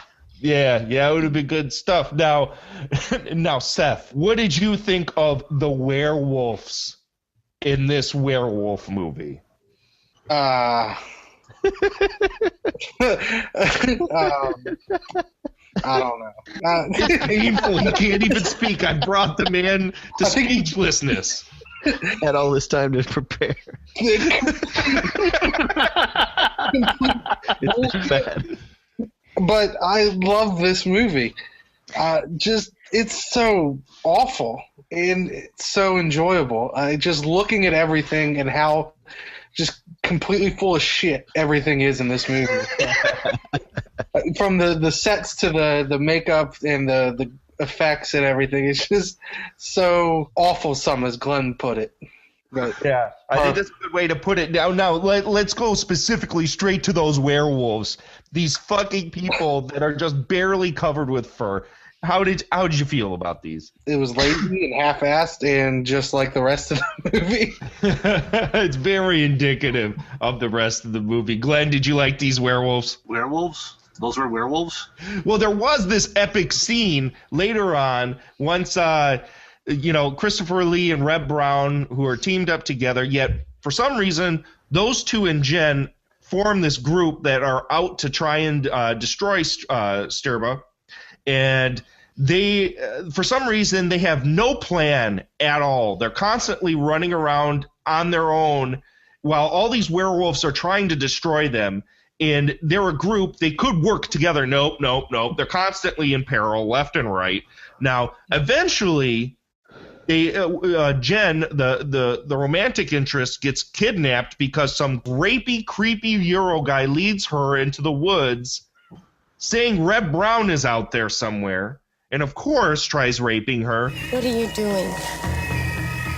I want to make love to you. But then gets knocked out. There's this great scene where Christopher Lee and Reb Brown are out to rescue her and then try and destroy Sturba. And they shoot every motherfucking werewolf in the entire country. Now, This was one epic fucking scene. This is like classic Strike Commando, Reb Brown screaming, shooting people with a gun by his dick. They were just like, this thing was just epic. Mark, the movie man, tell me about this scene where Reb Brown clears out all the fucking werewolves in Transylvania. No, it wasn't just him. He had the Gothic Avengers with him. They assembled, and so he was just the Captain America of the group. And so that's a deep cut. Way to reference. Deep cut. Thank you. Yeah, this scene was a trip. I'm like, these guys are some badasses, and these are some of the worst werewolves ever because these guys, there's, 3 old geriatric dudes and Reb Brown, and they take out, 40 werewolves with just shooting them. These guys right now, they do eventually, their numbers thin out of the badasses, but still, the massive amount of werewolves these guys take out, including with the holy hand grenade. Jeez. Thank you again. Yes. It can't be brought up enough. It can't because it completely surprised me. I'm like, okay, Christopher Lee's got this vial of, I forgot whatever it was. Jesus' blood. That's what it was Jesus' blood. He stole it from the cross from Demon Knight, and he had some of Jesus's blood in there. And so one of the werewolves grabs one of the Avenger Gothic guys.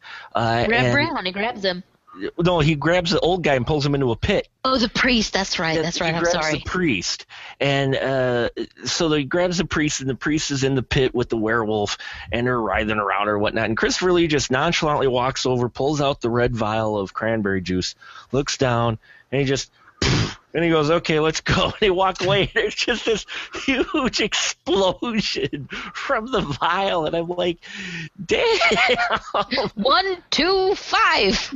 It keeps going. The thing is, the fire keeps going. And this scene goes on for like a couple minutes where they're standing there just watching this fire that continues to go. You're watching it burn, but that's after they eliminated the entire werewolf population in the area. I mean, I'm like sitting here going, wow, these guys really are badasses, I guess. I mean, so that part was cool, but these werewolves go down real easy. You gotta personally also love just that bit where they're actually talking about the weapons they're bringing along. Prism, the consecrated oil, wax from the sacred candle. Whoa! Did you just offhandedly say that you're in possession of the Holy Grail?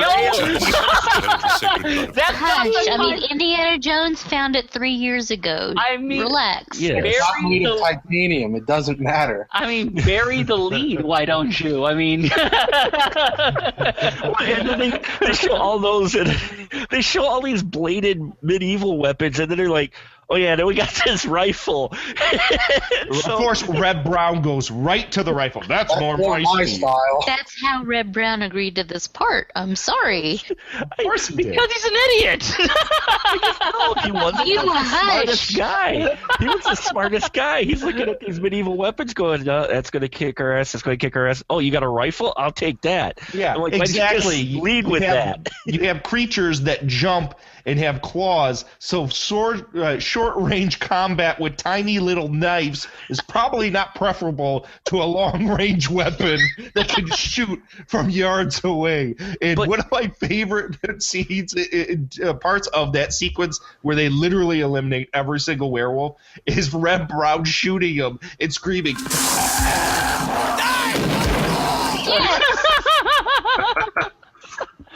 Well, Christopher Lee eventually pulls out a revolver too, though. He's like, "Screw this knife stuff," and he tosses it to Reb because Reb eventually has the shotgun next to his dick and then the revolver next to his dick, and he's just going left, right, left, and he's just screaming incoherently. And I got a little turned on. Well, of course you did. It's Reb Brown. That's what Reb Brown does. So here we go. They eliminate all of the werewolves in the area with their dick shooting, and Van Helsing. I want to say Christopher Lee, but he's basically Van Helsing. Yeah, absolutely. Van Helsing. I mean, there was a lot of Dracula werewolf confusion here. Oh, big time, big time. Christopher Lee comes in and finally meets Sybil Danning. The epic standoff between Boobs and Dracula. Finally, we meet again. for the last time. Stefan, you never could resist me. So, and they have this standoff where inside of his head he's saying, Silver must be destroyed, and I will do it. Silver must be destroyed, and I will do it. While she's You shooting can never resist me. witchcraft finger powers, like she wants to fuck him, basically saying, "Oh, we need to be together, lover." Absolutely, that's what she was saying. Yep, It was Christopher Lee, wouldn't you? Well, He wasn't 90. He wasn't 90 during this era. Paint Derrick into a corner. Why don't you? He did look pretty good in that suit, but yeah, he did look. Let's just say he's not my type. He had titanium spikes. That's all I'm gonna say. Okay, so that's newsflash, listeners of Astro Radio Z. You want to get into Angelique's pants? Have titanium spikes. There you go. So what ends up happening? Christopher Lee obviously vanquishes Sybil Danning, and then Reb Brown runs out with Jen out into the middle of a plaza where there's a festival going on, points a gun at a violinist, and then says, "Which way is the fastest way to the airport?" And then gets on a plane and flies away. So this is basically the end of the movie, except, oh, hey, hold your horses. They're back in the USN of A, and there's some scene in a totally throwaway scene where somebody knocks at the door, and then Reb Brown and Jen decide to go and talk to the next door neighbor, who is the creepiest, weirdest priest on the face of the fucking planet. Now, did anyone feel that this throwaway little scene just like slapped them across the face? Like, what the fuck was this? He was not a priest. That was a Halloween costume. He was all over Craigslist. Whatever it was. He was like, "Hey, you come over soon. I got a chainsaw. You got a bush. Let's go." Yeah. What's creepier about it is he's a priest and, "Hey, I saw a little kid run in here," and he's like, "No, you didn't." No, you didn't. Come into my apartment. Please, come into my apartment. Come over later. I have no wife. He's like, you're going, "Well, that's just a bit creepy." I don't have any children. Wink! But I'm about to. Anyway. Just the ones in my closet. But can we go back just really quick? I know we're getting to the end here. We want to move on, but I just want to say the scene where what's her name? I forgot the names. But our reporter, she got kidnapped, and when she's hanging there, did anyone notice how she just mysteriously got more bloody and dirty from one they scene were to the werewolves next? having crazy werewolf bathery sex with her. Yeah, no, but they didn't imply that. They just came up and wiped her arms with blood and left. And Who has time for that? Who has time? I will say that kid that shows up at the door in the werewolf mask for the trick or treat. I don't know who made his mask, but man, I want that guy to do every Halloween costume for me. That was excellent makeup. I want that guy to do all the rest of the makeup for the Howling movie. Yes, I know, right? I mean, that was better than all of the Howling werewolves from here on out. So the kid comes up, and obviously creepy. We have the creepy priest next door. Then let's get to it, folks. Let's end this right.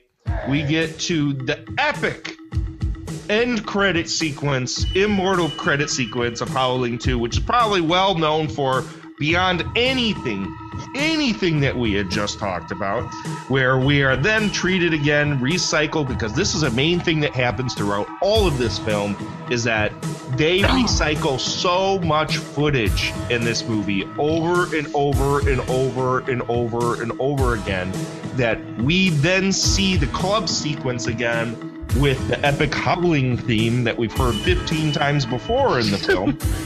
and then intermixed in this, we basically get what amounts to be a sizzle reel of all the best footage from the film. And when I say all the best footage, I mean one shot of Sybil Danning tearing off her top 15, 16 times. Well, that was the chorus. So Yeah, every good hard downbeat was a bam bam, nothing but nipple.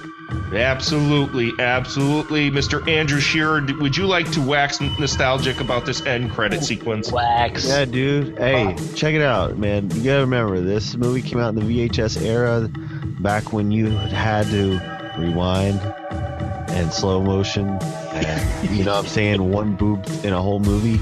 Somebody like went to the future and came back and went like, hey, let's just do this, man. This is gonna help out a lot of somebody, you know. It's amazing. It's like it's some Back to the Future 2 type shit. It's the sports almanac of masturbation and VHS. I mean, it's just great, man. That's so cool. It's one of the. It's not just one. It's the best thing that happened in the Howling movies to me. It's the best thing that happened in almost any movie. It's agreed. It seriously. Now there were multiple versions, obviously, of this film and of that end credit sequence. Yeah, that and were out Sybil Danning there. says that she got upset and went after the premiere, went to the producer and like, you gotta, you know, take that shit out, you know. But I think she kind of probably realizes that you know, as far as cult movie, you know, the whole universe of that is concerned, that's some ultimate type shit. I mean, Russ Meyer never even cut a scene like that. It is seriously just flabbergasting. The first time you see it as a man or a woman who's a lover of women, it blows your fucking mind. Glenn, this end credit sequence. Did you have both hands on deck, or were you incapacitated at the time? I was still busy cleaning the shit out of my mouth.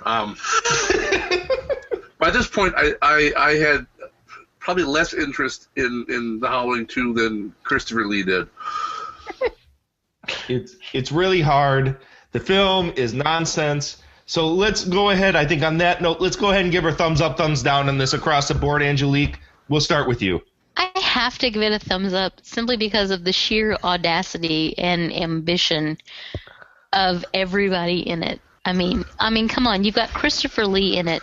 How could you possibly give it a thumbs down, especially when there are that many boob shots? Plead that case. Good job, Mr. Mark the Movie Man.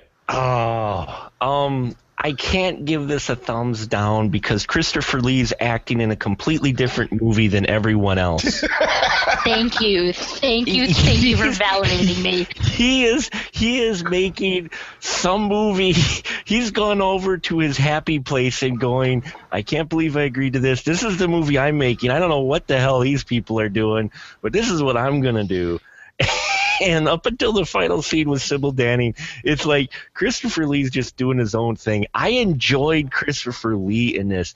I enjoyed him because he was like the anchor of sanity to the rest of the bullshit. He's Christopher Lee, and he even in a crappy film like this, he's still being Christopher Lee. He's still playing this part. You can tell he doesn't like it, but by God, is he playing the part he's been hired to play. And for that, I enjoyed it. I enjoyed it for that and its awfulness. You know, as BFG said, it's that bad it's good, but I watch it for Christopher Lee. I enjoyed him. I focused on him. When he wasn't on screen, I checked out. But when he was on screen, I was like, yeah, okay. So I give it thumbs up for the boobs and Christopher Lee. So we're in agreement. You slid the boobs in there. You slid the boobs in at the very last moment. The whole fucking monologue about Christopher Lee, and then you're like, yeah, well, I like this movie for the boobs and Christopher Lee. Well, I'm a guy. Sybil Danning. Hey, I'm a chick, and there were some really good boobs in this movie. I'm sorry. Oh, all right. I love that, Mark. Well done. Seth, your turn. 2 big thumbs up. For all the bullshit that goes on in it, I loved everything about it. Christopher Lee bringing the class, Sybil Danning bringing the ass. Just leather-clad nipple fest of bullshit, gore, and just excess. I love it. Love it, brother. All right. Scott Davis, you. I agree with everything that has been said. I can't, guys. I just can't. I've had to watch this movie so many times. First, when I rented it on VHS back in the day, and then I've had to review it. This is the third time I've had to review it over the years. And I agree with it. Yeah, it's amazing to watch it because it's so bad. It's amazing to watch because it's so bad. They're currently rebooting Mystery Science Theater 3000 right now with a new cast. It's owned by the Shout Factory people who just released it on Blu-ray. Please do this movie, guys. But honestly, no. I can't. I love boobs. I love all the trash and stuff. But I always wind up screaming at the TV screen every time I'm watching it. I don't know why. It's so painful. This movie is so painful for me every single time. So I've got to give it a thumbs down, guys. I'm really sorry. I just got to do it. This movie causes me physical pain. It really does. Wow. Whoa. Really, before 3, you're going there? Before 3, you're going there. Yo, it's really bad. Oh, and you know what? I'm sure and since we've got 6 more of these movies after this is going to be a rough year. Dude, Debbie Downer here. Let me tell you, after we just had to watch 6 fucking Vice Academy movies, this is this is Vice Academy is so awesome compared to this feels like I just won a presidential pardon to sit and watch the Howling movies. And the only matter of physical pain that I get from these is the possible hard boner that I'm getting watching Sybil Danning tear her top off 15 different times. Please, guys, let's move on. Mr. Andrew Shearer, thumbs up or thumbs down? Hey, I give it a thumbs up, man. So we do make a lot of mention about Sybil Danning, but I want to make sure we don't let this go past without talking about Marsha Hunt. She's one of the few black women in horror movies, and definitely another person responsible for a lot of nudity in this film.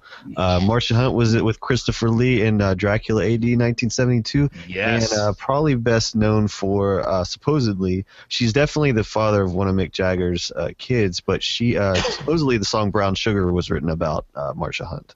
Oh, that's interesting. Yeah, so that I wanted to make sure we mentioned she's really fine too.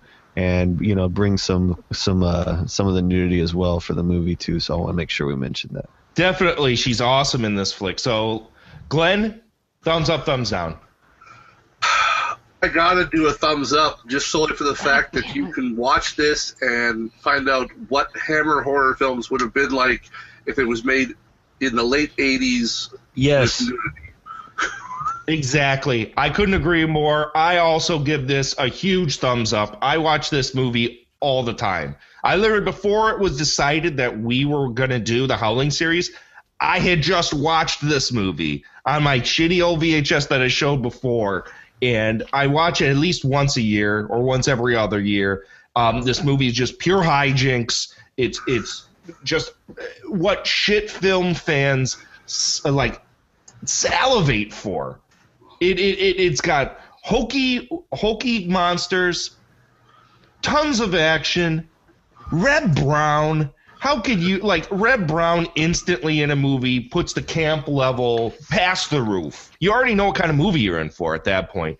And then you have these beautiful women, people just writhing around with glued on hair and snarling at each other, and this movie is ridiculous. I absolutely love this movie. So big thumbs up.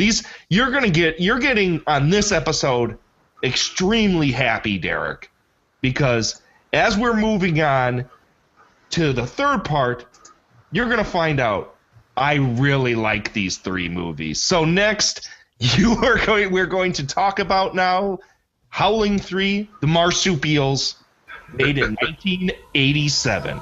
It is the beginning of the end. What's that? That's a camera.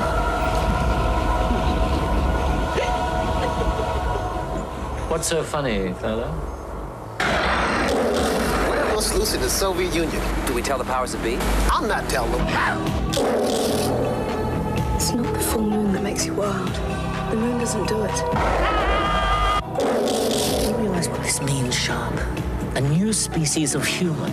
The beginning of the end. It's quite beautiful. Beautiful? Yes, Mr. President. Is it a goddamn Polaroid of Jesus Christ or what? I wonder how many more of them there are out there. We are turning into a little monster, aren't we? We understand the scientific significance of studying them. However, we are of the opinion they should be wiped out completely. They should be eliminated. Don't touch me.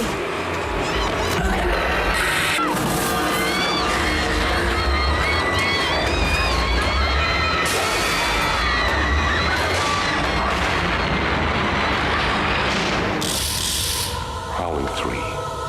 The Marsupials. So Howling 3, The Marsupials from 1987. Now, you're wondering, the Marsupials, what the fuck is... It's a werewolf movie, right? Well, we have Philippe Mora, who directed the amazing Part 2. You heard it here first. You know, Scott Davis said how much he loved Howling Part 2. So we have Philippe Mora back for Part 3. And it's really hard for me to grasp exactly what this film is about. So I'm going to turn it over to Mr. Glenn Buettner, and he's going to tell us what the plot synopsis is of Howling 3, The Marsupials. Glenn, go for it. Yes, Howling 3, Marsupials. It is a tale as old as the ages. Boy meets girl, girl has a pouch, dude fires a rocket launcher in a tent. I mean, they've been telling this story for hundreds of years. Hundreds. And there, folks, is Howling 3, The Marsupials in a nutshell. Shakespearean.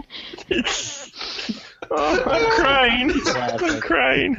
It literally, that sums up, you know, well, one, it gives you the highlights of the film.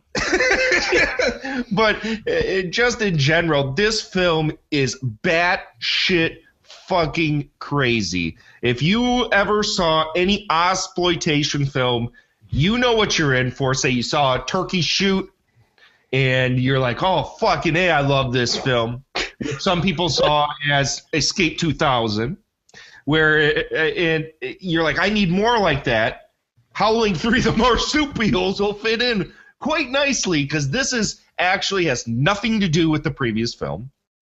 It has nothing to do with any of the books, because, again, they decided, even though it gets credited as Part 3, he decided, nah, I'm just going to do my own thing. This is actually a standalone film.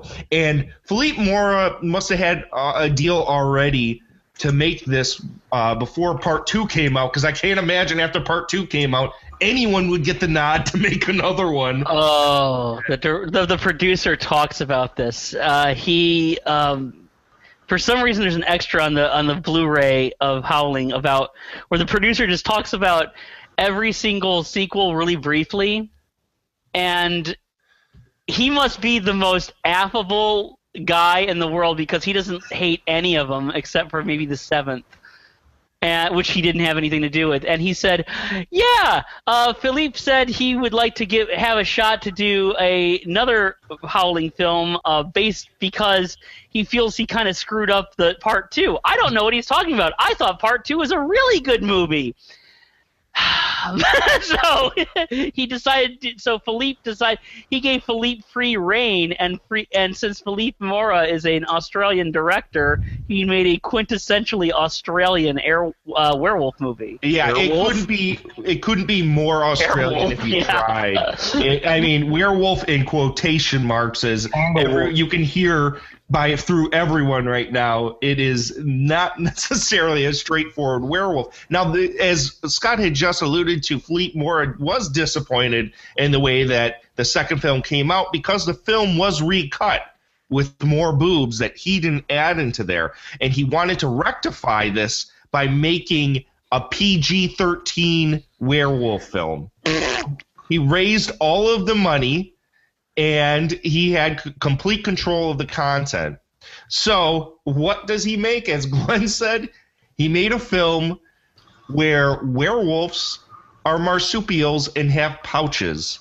This film has let's just go into the style of this film real quick, as we did with the last one, because really, if there's anything you're going to point to in this film, it's the style of the film, because the content is so all over the place that I really firmly believe this is a film you have to watch multiple times to really get your head around, to understand what the fuck is going on in this movie. It's batshit fucking crazy. There are jump cuts in time everywhere. People talk to the camera. They break the third wall. And it just literally, like, at times it's a found footage movie. At times it's a regular film. At times people are talking to the audience. At times they're not. There's hard transitional noises like lasers in between scenes at times. There's a lot of self-referential comments on film itself, on society, on the government. There's a lot of metaphorical tones to this film, overt black humor. This film is much more of a comedy than it's anything else. The main thing is that nothing at all in this film is subtle. Glenn, what do you think of the style of this film? It is definitely an Aussie film, first of all, because nothing makes a lick of fucking sense. I'm trying to think where I've seen worse-looking werewolves or an uglier baby. That Georgie Animal Steel thing that she has as a baby is terrifying. Okay, so what we're talking about is the character Jaboa, who is this marsupial werewolf. She runs away from her tribe and goes into the city and then becomes an actress in a shitty underground film called Shapeshifters No. 8. You know, this movie is about pop culture. In the 60s, Andy Warhol showed us how pop could be high art. In fact, everything is high art. That's what this is all about. For example, in your first scene, you'll be gang raped by 4 monsters. She meets this boy, they fall in love, have sex constantly, and then she gives birth after 2 days to this little puppy wiggly worm thing that crawls into her. Yeah, it crawls into her pouch. This is what Glenn is referring to. So Glenn, continue with the puppy furry worm thing that crawls into her pouch. Yeah, there's the 3 females that always, their fucking faces, it looks like stuff you'd buy at a Bart's Party Supply. It's just so bad. Such awful makeup effects that it's laughable. Beyond laughable. Although we do get a werewolf ballerina, so there is that. Oh yeah. So what you're referring to is a Russian werewolf, because now not only are there regular werewolves in America, and marsupials in Australia, there are Russian werewolves that have 6 nipples. Oh yeah. Well, that's just like normal Russians from what I'm told. Don't forget her pouch glows. Yes, her pouch glows. Yeah. That's how you know someone's talking about it. Marsupial young are known for having pouch raves, so.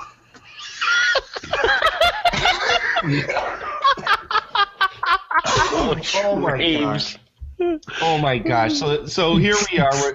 This film is already, in this conversation's already off the rails. Seth, what did you think of this one? I know you're a big Aussie film fan. This movie, I think it was about the 40-minute mark, which felt about 2 hours long.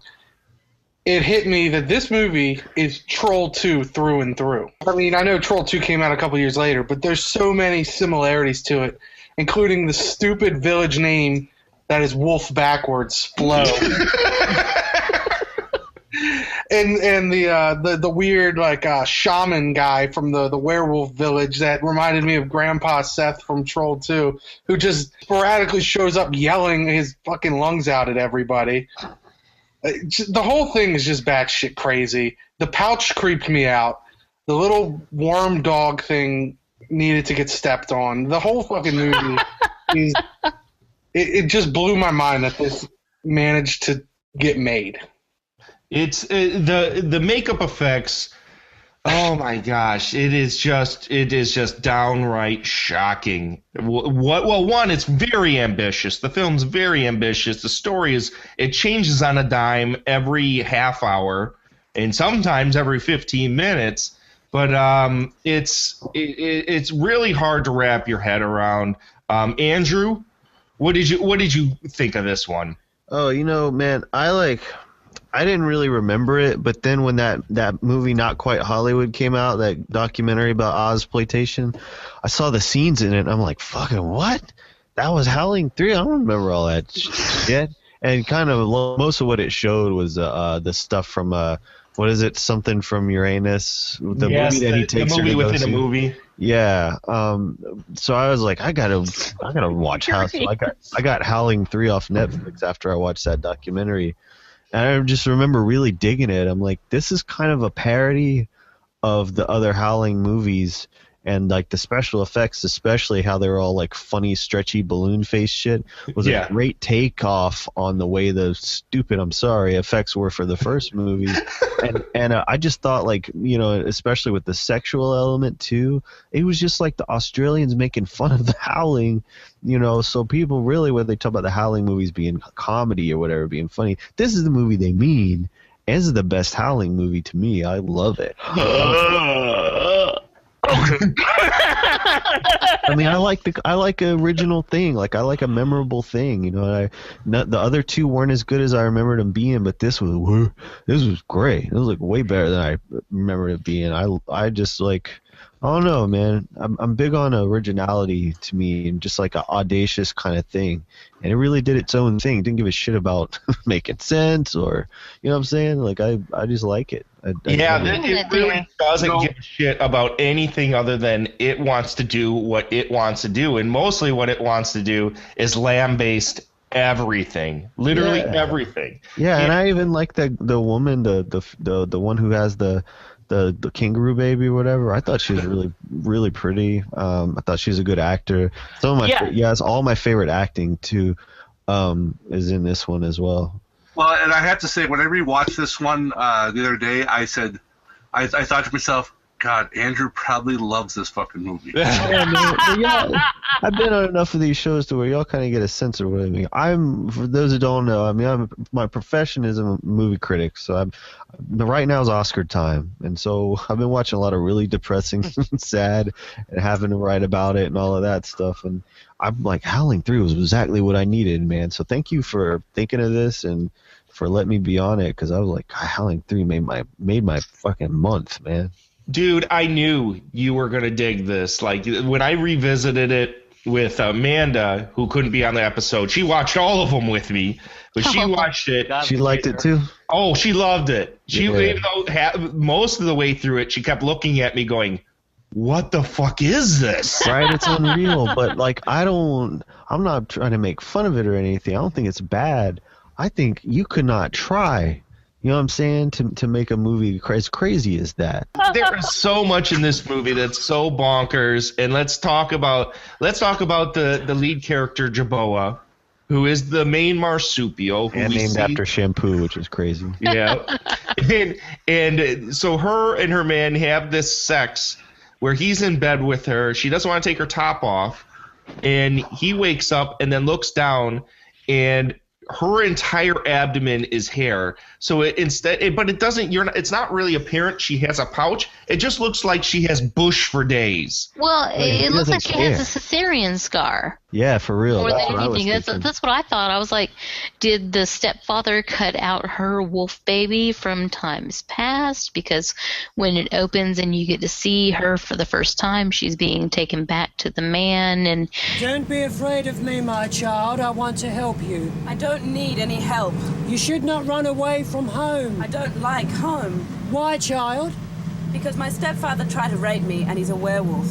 And it was like, oh, Jesus. But I was like, is that a cesarean scar? But then it turns out to be her pouch. That was cool. See? Cool. No. Yeah. Okay, Scotty. You've been waiting. Go for it. Let me take you back to when I was 12 years old. So you're gonna have to go like way back in the time machine here. And this movie came out on video because it didn't come to our area in theaters, at least, where I was living in New Jersey at the time. And I would always rent these movies. I loved B movies. I loved exploitation films. And I would rent this stuff all the time. And I wasn't quite at that age where I was really able to rent R-rated movies, and this was PG-13. So it was the first Howling film I had ever seen. And I rented it, and I remember starting it up. My parents had no interest at all in anything I watched. You know, my dad doesn't like fiction, period. My mom just thinks they're stupid movies, whatever. She sees this come on screen. She sees the marsupials, and she just starts freaking laughing, just busting a gut. And I'm like, why? What is a marsupial? I mean, I was going to private school, so unless it was about Jesus, they didn't teach you what it was. And I had the same reaction. Yeah, so I didn't know what a marsupial was. And my mom told me, she says, a marsupial is like a kangaroo. It's a creature with a pouch in it. I said, so the werewolves have pouches? I just looked at my mom. She did not even scold me for looking at her dead center and saying, you've got to be shitting me. and throughout the film, when I watched it when I was 12, and I had not watched it again until like about a week ago for this show, I still have the same reaction. You've got to be shitting me. like I told everybody before the start of this, I had never watched Howling 3 until having to watch it for this episode, and I pretty much had the same reaction, except alone in my hotel room. Yeah, that's pretty much what it's like when you do these franchise shows, unfortunately. And, I mean, yeah, thank you, Seth, for bringing up the Troll 2 thing, because when I saw Troll 2 years later, I said, holy crap, not only is the twist of the story stupid, they ripped it off of Howling 3. It's got, like, just ridiculous things where the U.S. government, classified as the National Intelligence Agency, not the Central Intelligence Agency, knows about werewolves. I'll have to speak to the president. No, that won't be necessary. The president has given me the authority to take charge of this situation. You will report to me. You've got Michael Pate, who also played the president in Philippe Mora's Return of Captain Invincible, incidentally. You got just ridiculous things going on and on and on. But you got stupid things, too, like the marsupial werewolf baby, which looks almost like just like the thing that the little creature from House 2, the second story. Yes. Anybody remembers that? Yeah. Yes. It kind of looks like that. And you have this thing where, not only does he see fur on his lady's chest and not react to it, later on he finds out that he's having a child. Yes, okay. I love where this is going. Then he sees the child. He sees the child in person, and she shows that this child, this weird creature thing, come out of her pouch. First it came out of her vajay. Let's be cool about this. Exact reaction. Now you'd think, no, even if you turn out to be ultimately cool with it over time, you'd expect your first reaction to be, "Wow!" There's got to be some kind of shock there. What's his reaction to this completely alien creature no one's ever seen? Is it a boy or a girl? Boy. That's Big it. smile.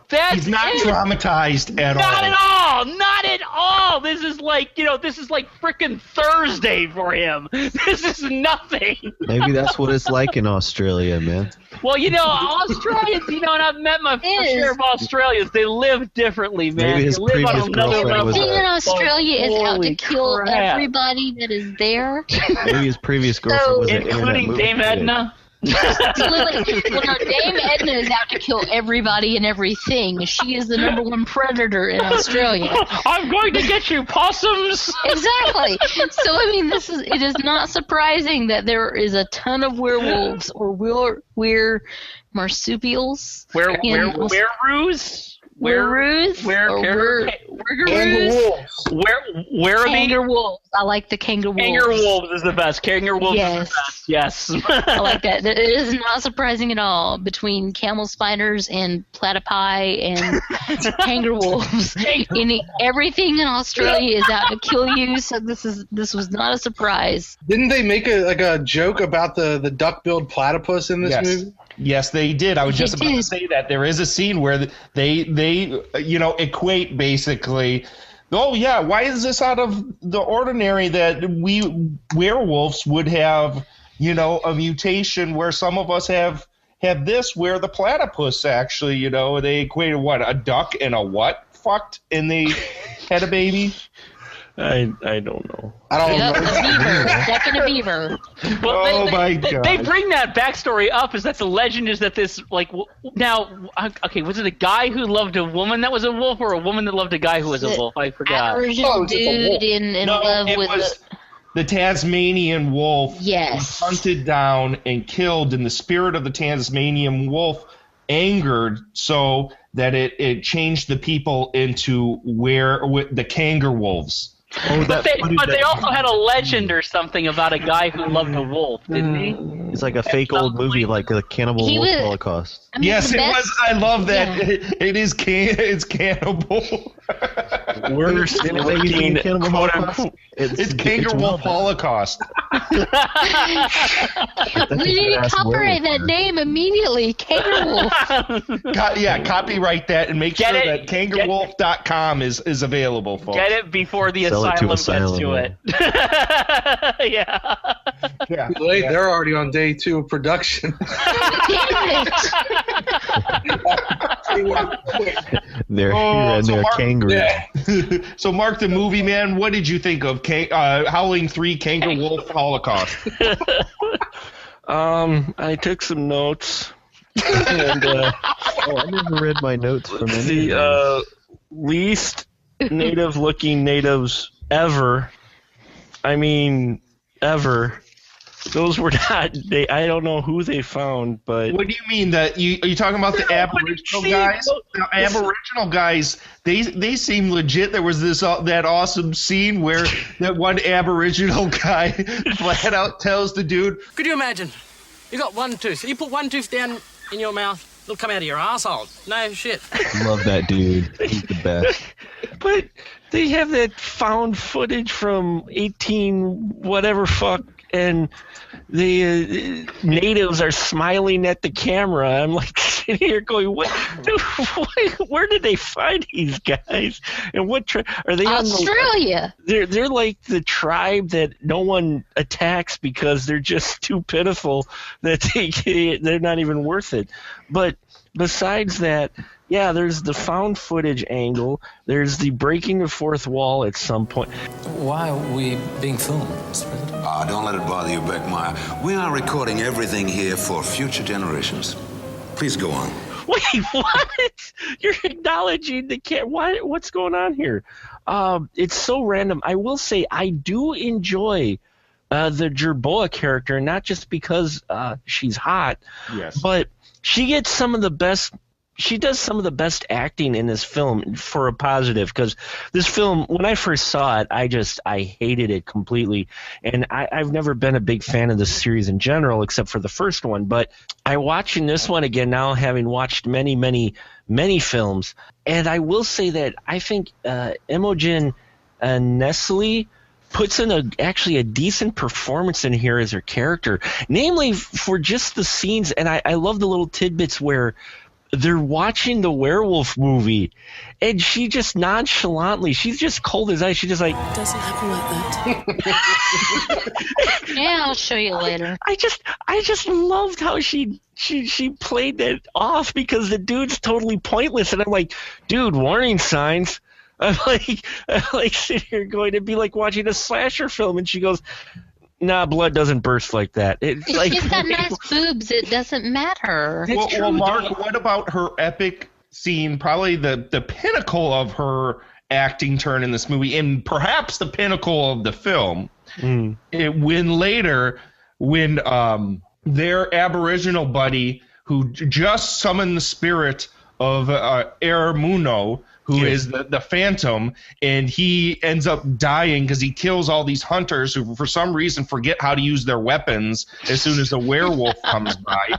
And she runs over to him and like consoles him and You'll turn into a river, Kendi, and then a rainbow, and then you'll be a mountain. No way. I'm just gonna die. That's so good, dude. It's a great scene. That was actually a good scene, actually. Yeah, Aboriginal spirituality, the whole, recycling of the spirit and reincarnation and that sort of thing. Which, I mean, honestly, to the Australian and Aboriginal spirituality kind of thing, kind of plays into it, the spirit of the wild and whatnot, and the whole thing about this wanting to be free and wanting to be our own tribe or whatever. They really were kind of put upon by the government or the man or whatever. Yeah, that's true, but where'd she get the money for the bus ticket? Is my question. It's a free bus. Here we go again. And then the priest paid for her ticket. The priest paid for her ticket because he was like, my child, this and that. And she's like, oh, well, my stepfather tried to rape me, and, oh, he's a werewolf. And the priest is like, oh, shit. Wait. There was no explanation leading up to that because it jump cuts from her running away. Right. Literally, she's not even 3 feet away from the fire. Jump cuts to her then riding a bus. Have you never seen Priscilla, Queen of the Desert? I'm sorry, there are patrolling Australia from one end to the other. And if you got your thumb out, you can hook a ride. I don't care if it is Australia, but the director, to get the actress for his movie, chases her down like some kind of stalker perv. Yes, the rapiest chase scene. Okay, no. Don't be frightened. Don't touch me. Look, I don't want to hurt you. I want to offer you a job. A job? Yeah. Dude, what the hell? This is your approach? Run out of a car and just start running after her? So there's that. Then he looks past that, and she's like, yeah, okay, let's get it on. And they have the wettest sex. And, folks, I'm not talking about wet like she's turned on.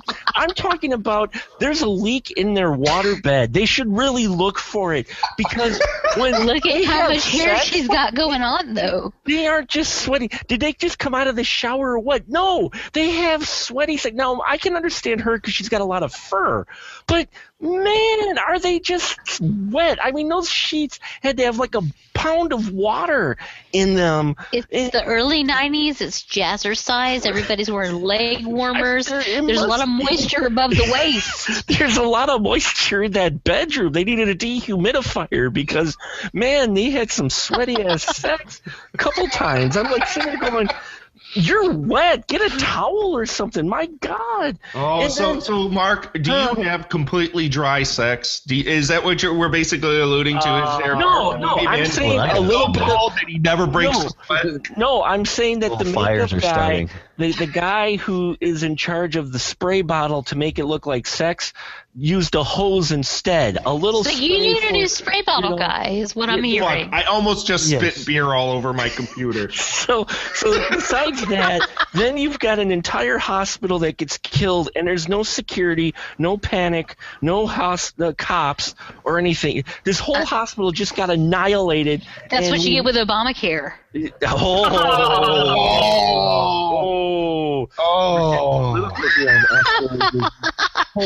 And then someone shit in here?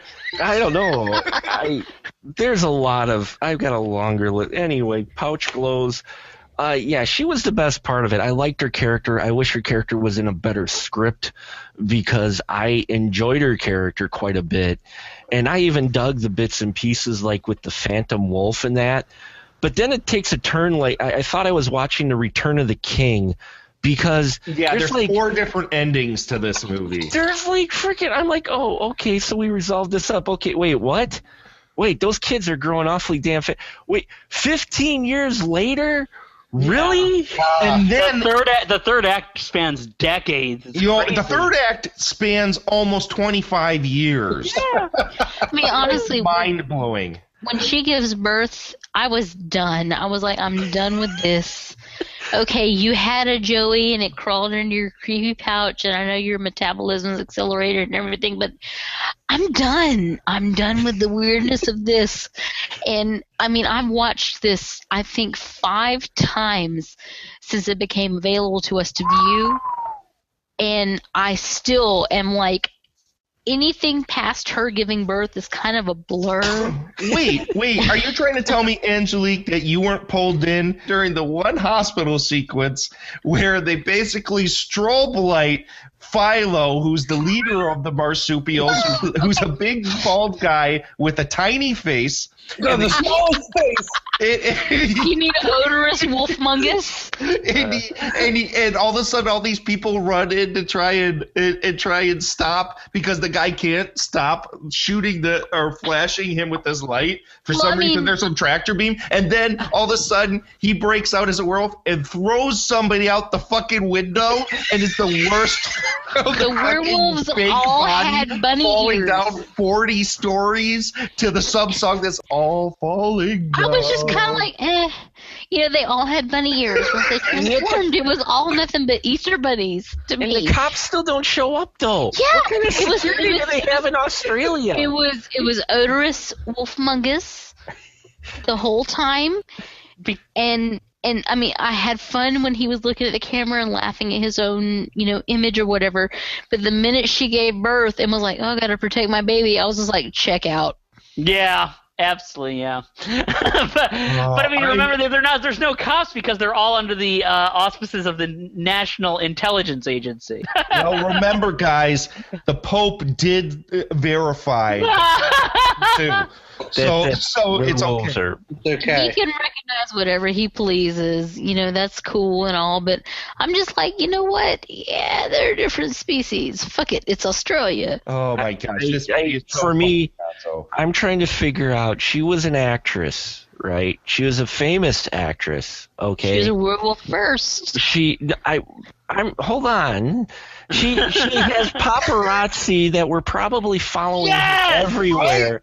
Yes! But she doesn't change until she's getting her Oscar at the cameras are flashing her. I'm like, she's a big ass star, and this is the first time she's had the strobe cameras flashing her in the face. I mean, look at it. Look at it. She was out during the daytime, and during the day, as a former photosensitive epileptic. During the daytime, your strobes aren't as evident as they are during the evening when the award ceremonies are going on. Yeah, all of the photos, they showed nothing but photos in her sizzle reel. Exactly! This was in my notes! Hey, I'm trying to give them credit, okay? I tried to enjoy this movie, so look at this. Look at this. This is a gift. Half a bottle of 90 proof. Watching this movie multiple times, and I'm trying to give them the best I can, and I can't. Howling three of our marsupials has melted Angelique down. She is melted down into nothing. Is like the werewolf girls that were just getting hammered watching her turn into a werewolf at the award show. Remember, the award show was the Academy of Laser Arts and Science. For God's sake, Dame Edna is an institution. She was on Mr. Bean. God damn it. To be fair, Barry Humphries was in Shock Treatment, which I'll always appreciate. But that is a totally different realm than Howling 3. God. It really is. I liked Shock Treatment. You don't even know me at all. Oh, there were laser discs at the time, so laser arts. There you go. Sure. I don't know that whole scene. I'm just waiting for her to start, singing and going, that's the impression I got from that whole scene. Is I'm like, it's Peter Boyle. Wow. Well, I mean, I'm sorry, the ballerina was amazing. Yes. She was amazing until the bunny ears got put on. Okay, I'm glad we're going back to some of the characters. The Russian wolf, who's the ballerina, who's the bootleg Frances McDermott. Pawn. She was a pawn in the whole scheme. She had a hard time. She was great at looking very inhuman, which brings us to sure sign you're a werewolf. You will feel the need to growl and bare your teeth when you're thinking deeply. I'm dead. Every single time she was thinking about something, she's like, you're a fucking werewolf when you start doing that shit. 100%. She had 6 nipples, and then how about let's talk about the scene where she's in, and we'll start to wrap this up soon. The scene in the hospital, which was an emulation, a shitty version of The Exorcist 2, where they're talking to her. Oh my God, you're right. and the other lead, the professor who we haven't talked about yet, who had this amazing mustache, fights his urge to kiss her so hard. He knew she wasn't his. Oh, this is a romance made in Hollywood. Or actually Australia. Thank you. Australia. They're romance made in Sydney. In Flow. In Flow. Flow is wolf spelled backwards. Where there is no poof does. Let's get to the end of this film where you were alluding to. There's this emulation scene where it's like a tie back to the end of part 1, but it's like 25 years in the future where supposedly everyone wears orange. I don't quite understand what that meant. But the film it turns on a dime 15 million times. It makes no sense. But I was highly entertained. Andrew, as the silly film went along, was this one of those films you just turn yourself off and just enjoy the ride? I mean, I don't think there's anything really to turn off. I mean, I like trauma, I like a lot of really outrageous type of stuff. But I just appreciate when something leaves an impression, and it's listening here to y'all go.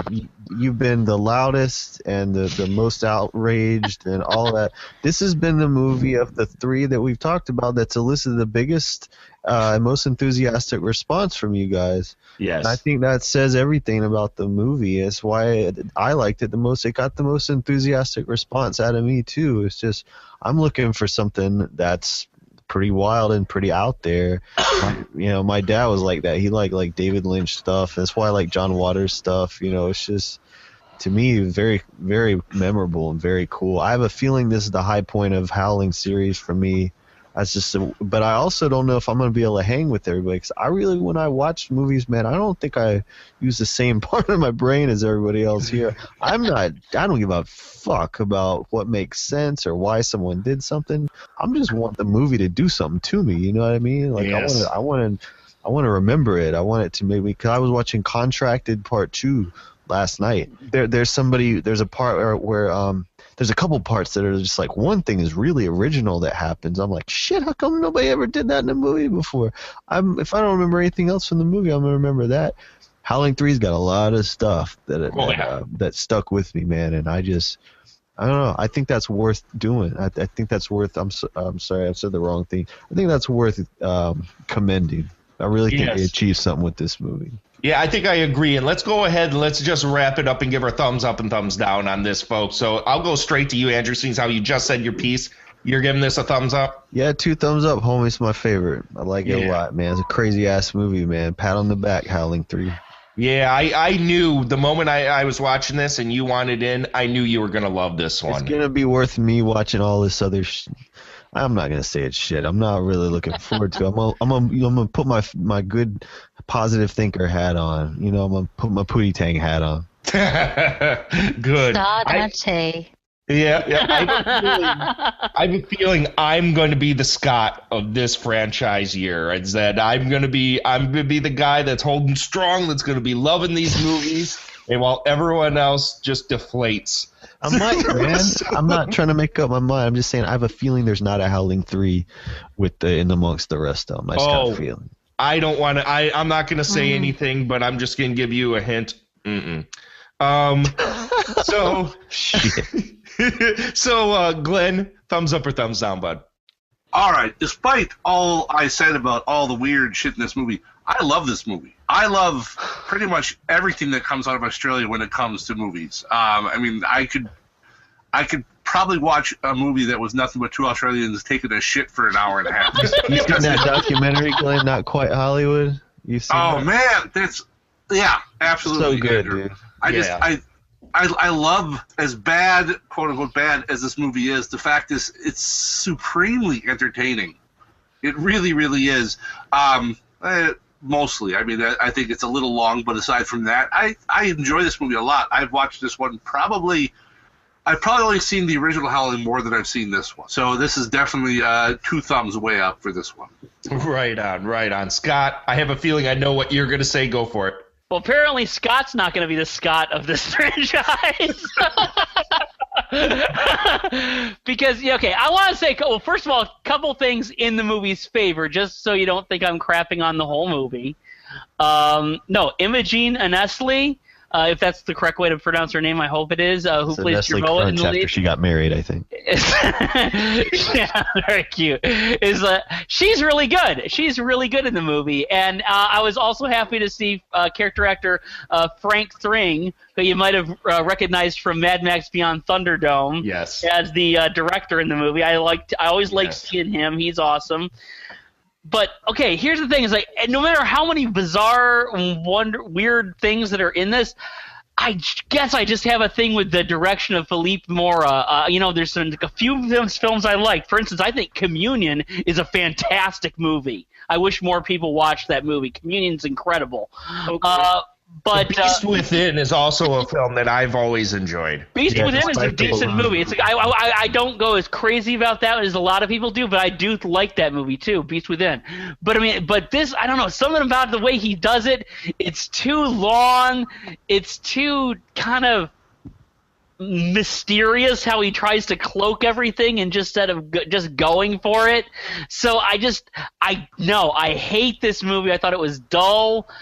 Even you had so many crazy things happening in this movie, and still I was just waiting for the thing to be over. Thumbs down on this movie. I'm sorry. Oh man, Seth.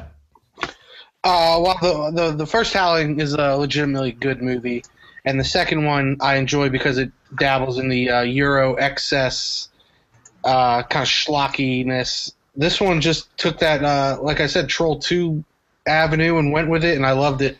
Just complete nonsense that gets 2 thumbs up from me. I just had so much fun watching it that, the bad turned to good. Awesome. Mark. When I first watched it, I really hated it. After watching it here many years later, I didn't hate it. I thought it went long. I could have done without the multiple endings.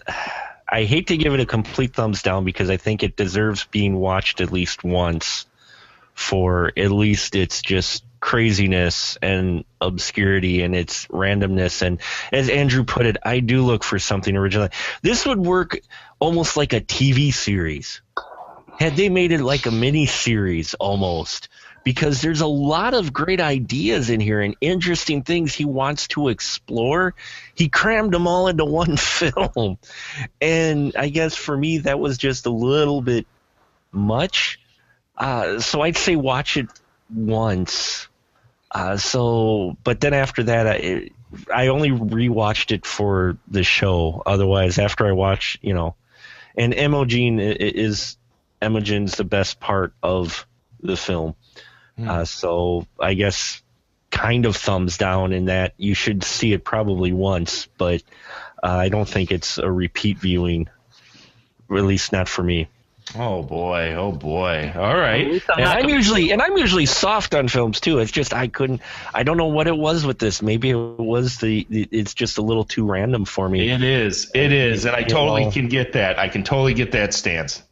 Maybe that's it. I'm not sure, but and that could be it. It's just that it was too much. I'm open to obscure stuff and Lynch stuff and all of that, but for me, this one it just didn't quite get there for me. And I think I know where this is going to go, but I'll let her have her piece. Angelique, thumbs up or thumbs down? A thumbs up, because honestly, to me, a movie can be anything. It being great, Oscar caliber, or bad, even intentionally bad. It can be anything but boring. This movie was not boring because it constantly keeps you wondering what the F is going on. And just the blending of the the specious aspect and the Hollywood aspect with the wonderful director John, and then the government getting involved. It was not boring in the least. Confusing? Absolutely. Hard to follow? Sure. Craziness on the werewolf mythos. What's a marsupial? Let's talk about it, because I had the National Geographic cards when I was a kid in kindergarten, and certainly none of them involved, crazy ladies giving birth and then, crawling into a pouch via her cesarean scar.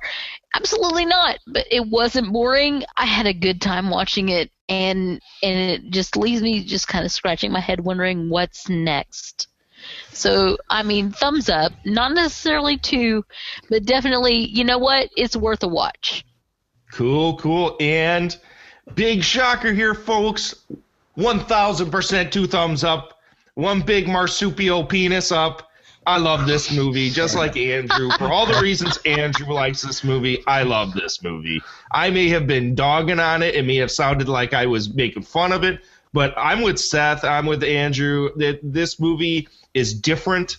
It's silly. It's jam-packed with tons of ideas that are not only explored but made fun of. It's a satire through and through. Its editing is so tight it never breathes. It's constantly moving forward in sideswiping you and slapping you across the face. It's not boring. It is not boring whatsoever in any way, shape, or form.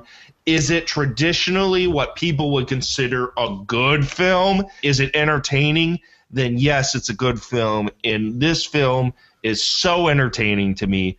It is just like the epitome of gonzo cinema. Next episode of Astro Radio Z, we'll be talking about gonzo sequels, which are sequels to films that go completely off the rails. If we weren't doing this episode, Howling 3 would have been included in that episode. Absolutely. It would have had to be.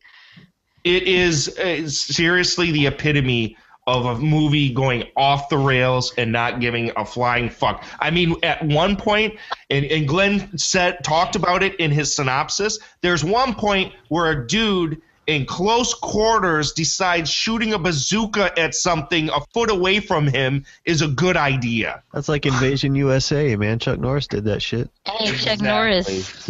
Exactly. So thumbs up for me. So here we are, folks. The first episode of The Howling is over with. For the most part, it sounds like everybody's kind of digging the ride so far. Scotty's not really liking where this is going. Mom is a bitch. You know what? Yeah, exactly. Vice Academy series, I'm not surprised. Yeah, you guys are loving this. This is like, oh, sweet revenge. Is this karma coming back to haunt Scott Davis? So we'll find out next. We won't be doing another Howling episode until next month, so everybody can catch up and watch the next 3 films, which are Howling 4, The Original Nightmare, Howling 5, The Rebirth, and Howling 6, The Freaks. So you'll be just stay in tune with us at the Astro Radio Z Facebook page or at Astro Radio Z on Twitter. Or if you want to contact me at astroradiozpodcast@gmail.com or keep up with us on astroradiozpodcast.com, any of these avenues, and you can find out when we'll be talking about the next Howling films. But next week, or maybe in 2 weeks, I don't know, it depends. These franchise episodes tend to take me a while to sit and edit. We'll be talking about gonzo sequels, films that the sequels that went off the rails. So let's go down the line, folks. Let's let the fine listeners know where each of us are located, where if anyone's interested, they can find more info about us and follow each of us on the intrawebs. Mr. Andrew Shearer, go for it. My name is Andrew Shearer. I make some movies you might like if you like crazy stuff with, big boobs, monsters, ghosts, what have you, zombies. On Amazon On Demand, I have 4 movies, Fake Blood, Pajama Nightmare, Mondo Gonzo, and the newest, The Underground Cinema with an S. And if you want to watch our werewolf movie, the first movie we ever made, 2001, it's on YouTube. Just look up Gonzorific, Gonzoriffic, and look for the movie Pop Goes the Evil. And if you don't want to watch it, basically I'll tell you what happens. A girl obsessed with werewolves gets the Time Life book transformations, and right when she says the spell, her alarm clock goes off, plays a Britney Spears song. She turns into Britney Spears instead of a werewolf. And the movie is called Pop Goes the Evil. It's awesome. I've seen it. It's good. Thanks, Blair. We had to change the Britney music so we could put it on YouTube. It's more annoying, so it worked out. Nice. Well, definitely check out Andrew. Mr. Glenn Buettner, where can the folks find you, your podcast, and all your stuff? You can find me on YouTube with the B-Movie Bunker and Naked O Productions. You can find me on Galactic Netcast. It's gncast.com for my game podcast called The Adventure Party. And you can just follow me on Twitter at Naked Hobo. Awesome. Scott Davis. You can catch me at movieocrity.com. It's MOVIOCRITY. I think that might be right, but I am a little drunk right now. You can also catch my web series, Movieocrity, on Vimeo.com/channel/Movieocrity, where I talk about exploitation films and and rail against the sameness of Hollywood, where I talk about really cool films and stuff. Not necessarily these films, but cool films. So. Seth, why don't you tell everybody where they can find you? You can find me at celluloidterror.com on Blogspot and YouTube for horror and cult film, DVD, and Blu-ray reviews that are unbiased, where I will rip apart just as much as I will praise, and on Twitter and Facebook at Celluloid Terror. Sweet. Mr. Mark the Movie Man. Go for it. All you ladies out there, if you want all Mark all the time, go to specialmarkproductions.com, where you can get 24/7 of Mark's stuff. Yes, you can get my Final Cut reviews, the Spoiler Room podcast, where you can hear these sweet pipes for 54 episodes plus. Not only that, I do reviews on WeLiveFilm.com, but you can go to specialmarkproductions.com and find all that sweet Markness right there. Or follow me on the Twitter at MovieManiac3D. So last but not least, Angelique, let the people know where they can find you. So you can find me on Facebook, where there's all kinds of funny stuff. And if you want to get to know me in real life, just follow me at Angelique Bone. That is my truly real name. So any kind of imposter podcast, you'd know. Also look for thelosthighway.com. I do movie reviews under the pseudonym Diane DeKillia, as well as a bunch of other cool cats who do a bunch of cool movie reviews. But seriously, check me out, and I'm fun to talk to, as evidenced by this podcast. Oh, yeah. Nice. I think how do we even label this? Pootie Tang Mark should introduce every single episode of Astro Radio Z. That was the craziest. Like, I mean, I forget I was even on that shit. I'm just like, man, what world is this? That's almost as good as Batmark. I think where we're going, we don't need eyes, too. man. Come on. It was crazy. It was so crazy. I couldn't believe it was happening the whole time. I'm just like, this isn't real. I'm telling you, Andrew, what is going to happen if we decide to review Batman movies on this show? I mean, if he decides to do Batmark the entire time, I don't know. Oh, I would be the Penguin, man. Oh, my God. Only a weirdo would keep up a fake voice for an entire podcast. It would only be a dude that got kicked in the nuts multiple times. That's the only thing you could be like that. I mean, the kind of guy who would pay me a couple of bucks an hour to kick him in the nuts. nuts. Oh, my God. All right, we got to usher out Angelique here. I think that whatever she's drinking is starting to take root. So we're thanks for hanging on and listening. As I said, if you're a fan of the show, go ahead, give us a subscribe and a review on iTunes. And also now we're on YouTube. So you can subscribe to the Astro Radio Z channel there and check us out. All the backlog of every episode concerning Film Jerks, the Stoogecast, and Astro Radio Z are there now, and starting to put in some visual aspects to the show. So only things you can find on the YouTube channel, where you'll start to see actual videos played in the middle of the episode. So go check it out. Let me know what you think. Otherwise, hold on, folks. There'll be more werewolf madness in the future on Astro Radio Z. So thanks for listening. All right, my Astro Kangerwolves, say goodbye. Astro Radio Z, kicking it doggy style. Oh, yeah. Woof.